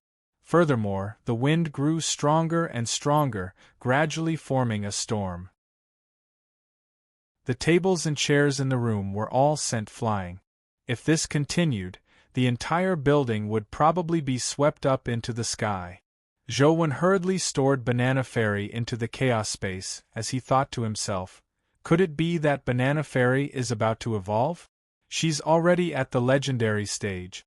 If she evolves again, won't she be at the epic stage? The storm in the chaos space continued. When Zhou Wen's consciousness entered, he could only see a heavenly pillar-like tornado dancing. He couldn't see Banana Fairy's figure at all. The storm intensified, and it didn't look like it would stop anytime soon. Seeing the mess in the room, Zhou Wen couldn't help but shake his head slightly. He began to tidy up the things on the ground. After a while, he heard his phone ring. "Little one, let me ask you something. Did my dad give you anything special in the past?" Ouyang Lan's voice sounded from the phone. "I used to often eat at the former principal's place, but he never seemed to give me anything. Sis Lan, did something happen?" Zhou Wen could tell that something was amiss from Ouyang Lan's tone. "We've contacted the expedition team. They said that they've lost contact with my dad. I plan on personally making a trip to Zhuolu to figure out the situation. While I'm away, you have to take good care of yourself. If there's anything, look for Ensheng. He'll help you, Ouyang Lan said simply. Zhouwen wanted to ask more, but she had already hung up. Chapter 244. Zhouwen hurriedly called back. He wanted to meet Ouyang Lan and tell her about the name card and the number. However, it wasn't convenient to say it over the phone. It would be troublesome if someone was eavesdropping. However, after Zhouwen called, he heard a notification that her phone had been switched off. Zhouwen thought for a moment and called Ensheng. Thankfully, Ensheng's call went through successfully. Ensheng, I just called Sis Lan. Why is her phone switched off? Zhouwen asked. Madam has already set off. She's in a hurry, so she didn't take any detours. She directly flew to Zhuolu County. She will pass through many areas with abnormal magnetic fields, so it's probably difficult to contact her on the phone, Ensheng said. What's going on? Why did Sis Lan leave in such a hurry? Zhouwen frowned slightly. We aren't sure about the exact situation. We only know that one of the people who went to the dimensional zone with old Mr. Ouyang has returned. He said that an accident happened in the dimensional zone. They were separated from old Mr. Ouyang, and many of them died. Only he managed to escape alive. Later, a few more batches of people were sent in, but the outcome wasn't good. Many people died. Madam was really worried, so she went herself. The overseer couldn't stop her. He has already sent people there, so you don't have to worry too much, Ensheng said. Ensheng, can you take me with you? I also want to go to Zhuolu to take a look, Zhouwen asked after some thought. There weren't many people in this world who treated him well without asking for anything in return. The former principal was one of them. Although Zhouwen was a rather cold person, he hoped to do something for the former principal. Zhouwen knew that he wasn't capable enough. It was useless entering the dimensional zone. However, he had the mysterious phone. If he could find the tiny palm symbol there, he could explore the dimensional zone in the game's dungeon. By knowing the danger ahead of time, it might be of help to rescue the former principal. That ancient battlefield is extremely terrifying. Those who accompanied the former principal in were all epic experts. Even so, only one of them came out alive. It's useless for ordinary people to go. Don't worry. We will do our best to rescue old Mr. Ouyang, Ensheng said. I won't feel at ease staying here. I want to wait at Zhuolu so that I can know the news of the former principal and Sis Lan immediately, Zhouwen said. Ensheng hesitated for a moment and said, The first batch of people has already set off for Zhuolu. I'm afraid we won't be able to catch up. Wait for 2 days. The people invited by the overseer will arrive in 2 days. When the time comes, you can follow them. All right. Zhouwen had no other choice but to agree. This world changes too quickly, but my strength increases too slowly. Recently, Zhouwen felt that his improvement was too slow. However, he didn't think about it. It was already considered very fast for a typical university student to advance to the legendary stage before graduation. He had already advanced to the legendary stage as a freshman. It was indeed too rash for him to advance to the epic stage. Even with the background of the 6 families and the support of unlimited resources, it would be difficult for them to advance to the epic stage in a few years. I also wish to advance slowly, but this world waits for no one. Zhouwen sighed inwardly. He went to the golden flying ant again. This time, Zhouwen used Ghost Bride, hoping to use Ghost Bride's characteristic of being immune to physical attacks to see if she could pass through the white cocoon and see what was inside. When he arrived at the golden flying ant, Ghost Bride was able to ignore its attacks. This delighted Zhouwen, but when she tried to pass through the white cocoon, she was repelled. It still doesn't work? Zhouwen was somewhat disappointed. All he could do was continue grinding the Overlord snake, hoping to get the Overlord spear as soon as possible. Zhouwen, can you do me a favor? Hui Haifeng suddenly said to Zhouwen while studying at Wang Mingyuan's place. What is it? Zhouwen asked first.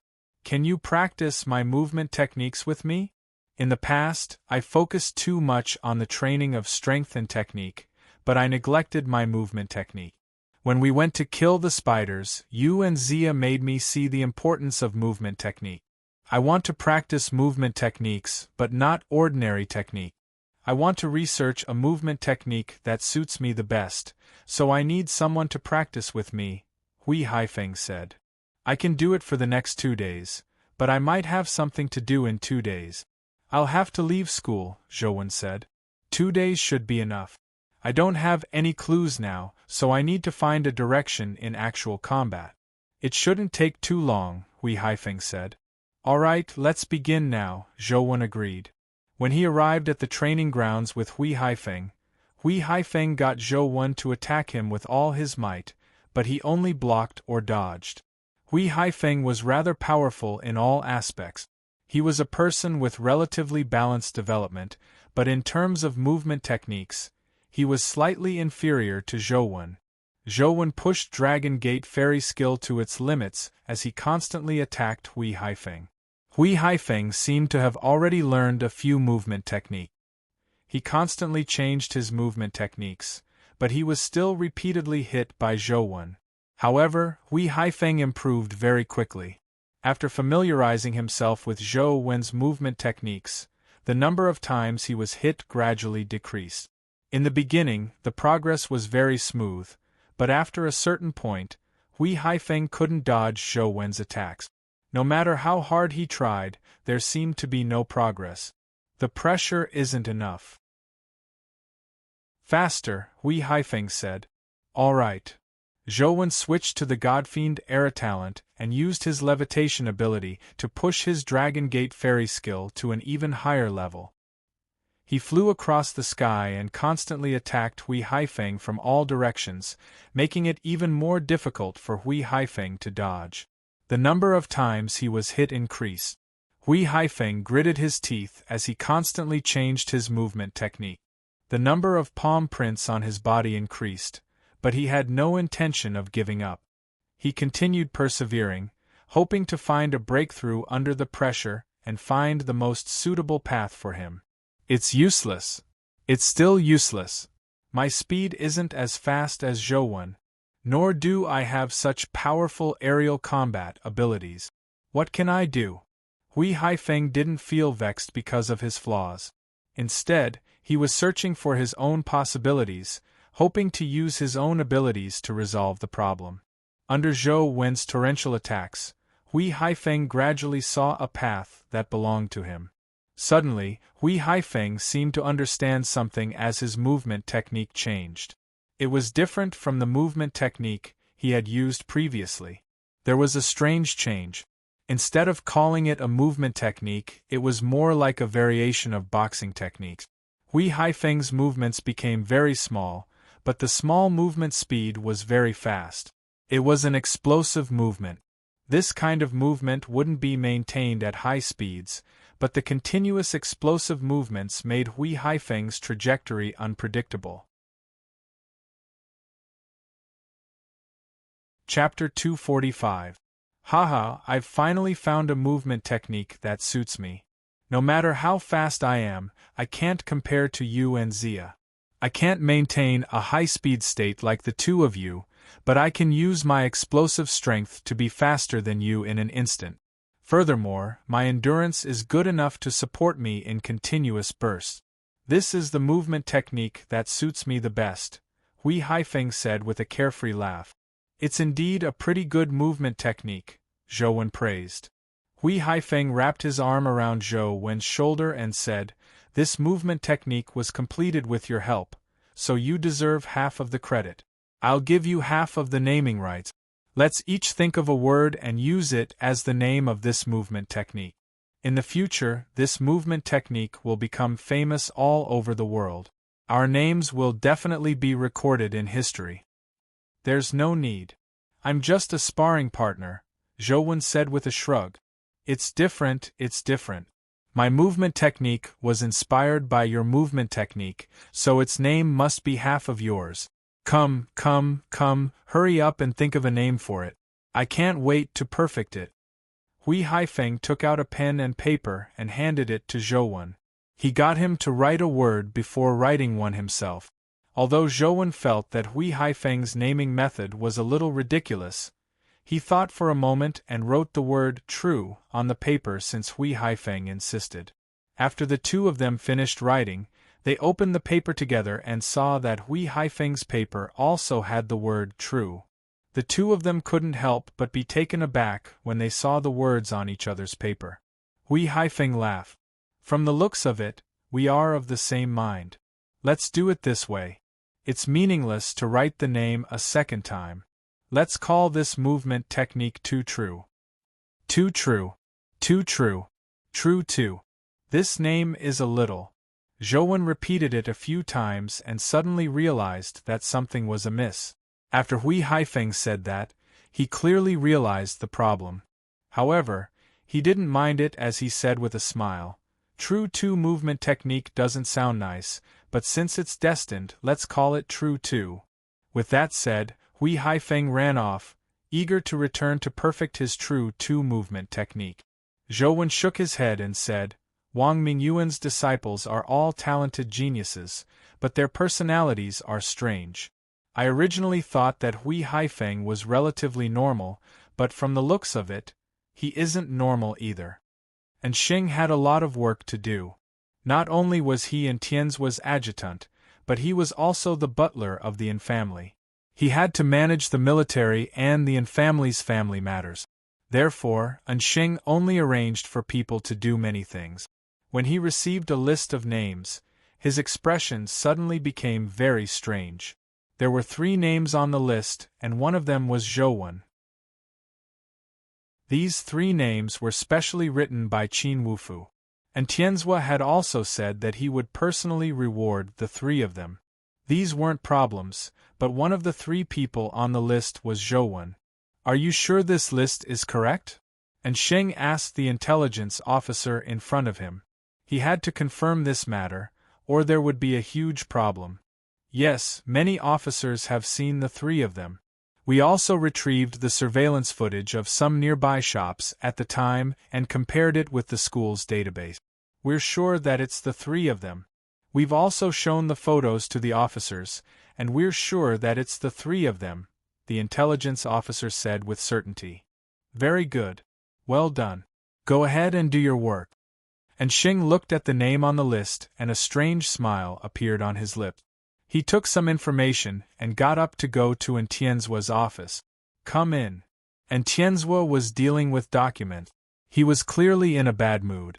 The various breakout creatures in the dimensional zones had already given him a headache.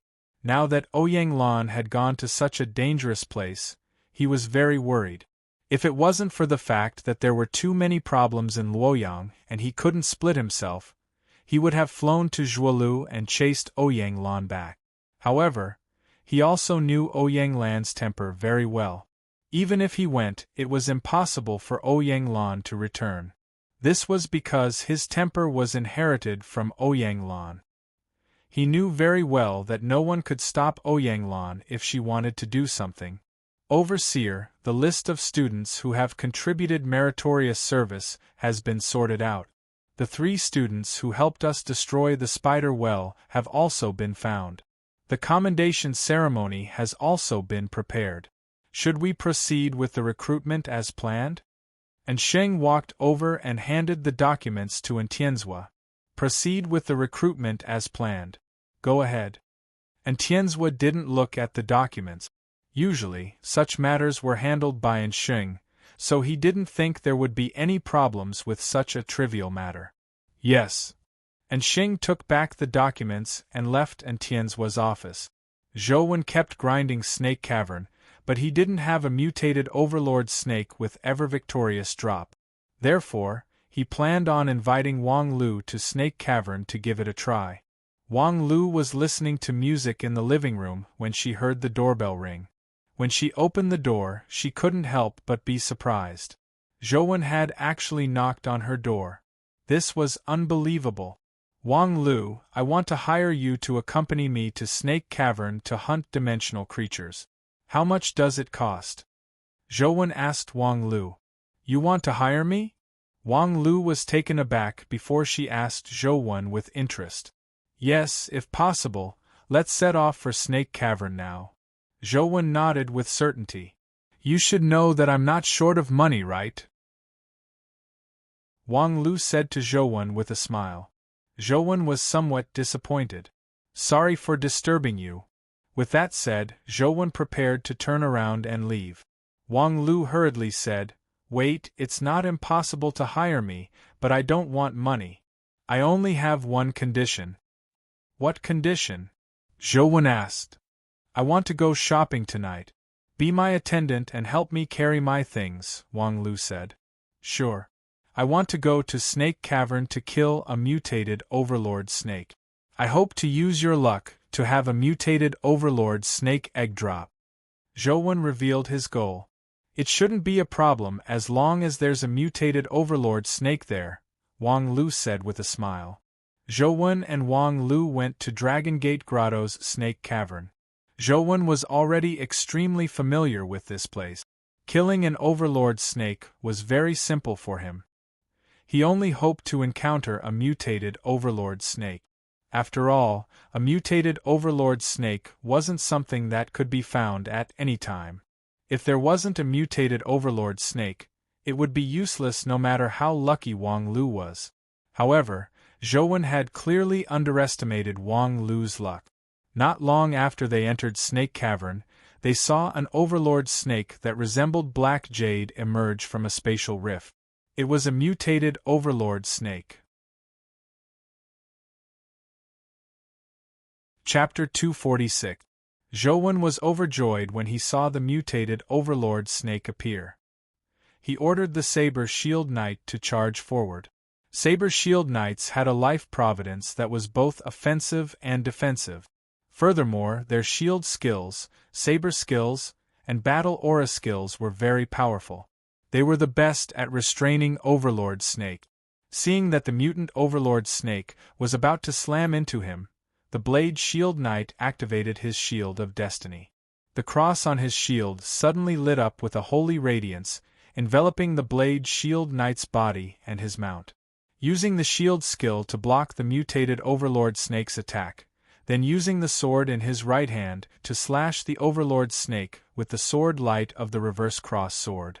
This was what the Blade Shield Knight had always done before.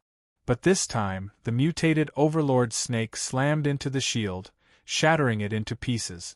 It opened its mouth and bit at the Blade Shield Knight's head. Zhou hurriedly got the demonized general to charge forward and sent the mutated Overlord Snake flying with stellar stars. The demonized general and the Saber Shield Knight attacked the Overlord Snake together, but they still suffered a small loss. The snake's tail swept out, shattering everything it touched. Could it be that this is ever victorious? Zhou wasn't alarmed but delighted. The mutated Overlord Snake he had encountered in-game wasn't this powerful. Baby Tiger, go. Bite it. Wang Lu got her Lucky Tiger to help. Lucky Tiger's ability could only be considered low-class among epic creatures, but it was naturally much stronger than legendary creatures. It was very agile as it dodged the Overlord Snake's tail attack and pounced forward to bite the Overlord Snake's neck, biting it into two. Zhou got his pet to withstand the attacks of the other Overlord Snakes as he held Bamboo Blade and peeled open the Overlord Snake's head. Immediately, he saw two crystals inside. One of the crystals was clearly an attribute crystal, while the other was shaped like a black metal egg. It was the mutated Overlord Snake egg. Mission completed. Remember to be my lackey at night, Wang Lu said with a smile. All right, I'll definitely be there on time. Zhou put away the companion egg and rushed out of the snake cave with Wang Lu. After returning to his dorm, Zhou hurriedly snapped a picture of the mutated Overlord Snake companion egg with his phone. Mutated Overlord Snake. Legendary Life Providence. Born Overlord Strength. 20 Speed. 19 Constitution. 20 Essence Energy. 16 Innate Skill. Death Coil, Swallowing Elephant, Ever Victorious. Companion Form. Gun. Zhou was delighted when he saw this. It was indeed an excellent-grade mutated overlord snake. Not only did it have the ever-victorious skill, but it also had another skill, elephant swallowing. It was much better than the one Zhou had dropped. Luck is indeed useful. From the looks of it, I have to think of a way to have a lucky baby tiger drop. Zhou already had the urge to head to Binyang Cave to grind the baby tiger. He now had two epic skills, Ghost Steps and Transcendent Flying Immortal. He also had the Overlord Spear with Ever Victorious. He should have a chance to kill the weakest epic tiger alone. However, Zhou most pressing goal was the white cocoon protected by the golden flying ant. Therefore, he needed to head to Ant City to give it a try. After hatching the mutated Overlord snake, it didn't take long for a black metal spear to appear in Zhou hand. The spear was 12 feet long, and its entire body was made of black metal. The two blades of the spear emitted a cold glint that made one feel a chill. Zhou had never practiced any spear techniques, but he had a legendary primordial energy skill called Penetrating Spear. It had pretty good defenses and was suitable for Zhou. Zhou brandished the Overlord Spear a few times and familiarized himself with its weight and center of gravity. Then, he put it away and activated the Ant Nest dungeon. After storming all the way to Ant City, Zhou couldn't be bothered to clear the ordinary flying ants and armored ant. He directly got his pets to fight the ant horde and brought Truth Listener and Ghost Bride to the golden ant nest at the highest point. The golden flying ant pounced forward at an astonishing speed. Zhou used Ghost Bride to lure the golden flying ant while he used Ghost Steps to teleport to the side of the white cocoon. The golden flying ant was lured to the other side by Ghost Bride. Zhou's Ghost Steps was bizarrely fast, not slower than the golden flying ants. It was already too late for it to rush back. Zhou held the Overlord Spear and activated Penetrating Spear. At the same time, he released all his strength and stabbed at the white cocoon. The spear blade rubbed against the white cocoon silk, producing a metallic sound that left one's teeth sore. Zhou was alarmed. The tip of the Overlord Spear had only stabbed a few inches in, failing to tear through all the cocoon silk. However, the golden flying ant had already flown over and angrily released golden beams at the blood-colored avatar. The silver wings on the blood-colored avatar's back flapped as Zhou used Ghost Steps again to rush out of the nest. At the same time, he ordered Ghost Bride to attack the white cocoon to attract the golden flying ant's attention. The golden flying ant was indeed fooled. It didn't chase after Zhou and charged at Ghost Bride. Beams of golden light shot at the Ghost Bride, but they passed right through her body, unable to hurt her. Zhou couldn't help but sigh. The strength of dimensional creatures isn't absolute. If their stats and skills are restrained, low-class companion beasts might not be useless. His Dao body constantly recovered his primordial energy. When Zhou rushed into the nest again, he stabbed the same spot with his spear again. However, he still failed to completely pierce through the white cocoon. All he did was snap a portion of the cocoon silk. With the augmentation of Ever Victorious and the armor-piercing power of Penetrating Armor, Zhou's destructive power was terrifying. However, the cocoon silk still appeared extremely tough. It was truly terrifying. After leaving the nest again, Zhou used the same trick to entice the golden flying ant and attack the white cocoon again and again. He repeated this dozens of times until he struck the same spot on the white cocoon again.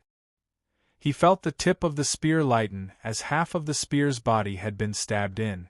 It pierced through. Zhou was delighted as he hurriedly pulled out the spear. When Zhou pulled out the Overlord Spear, he saw a beam shoot out from the hole. The beam was orange-red in color and looked very strange, but it didn't seem to have any lethality. It was like the light of an electric lamp. Zhou looked at the hole in the white cocoon and saw that it was orange-red inside. And the source of the orange-red light was a curled-up creature. The creature looked a little like a human.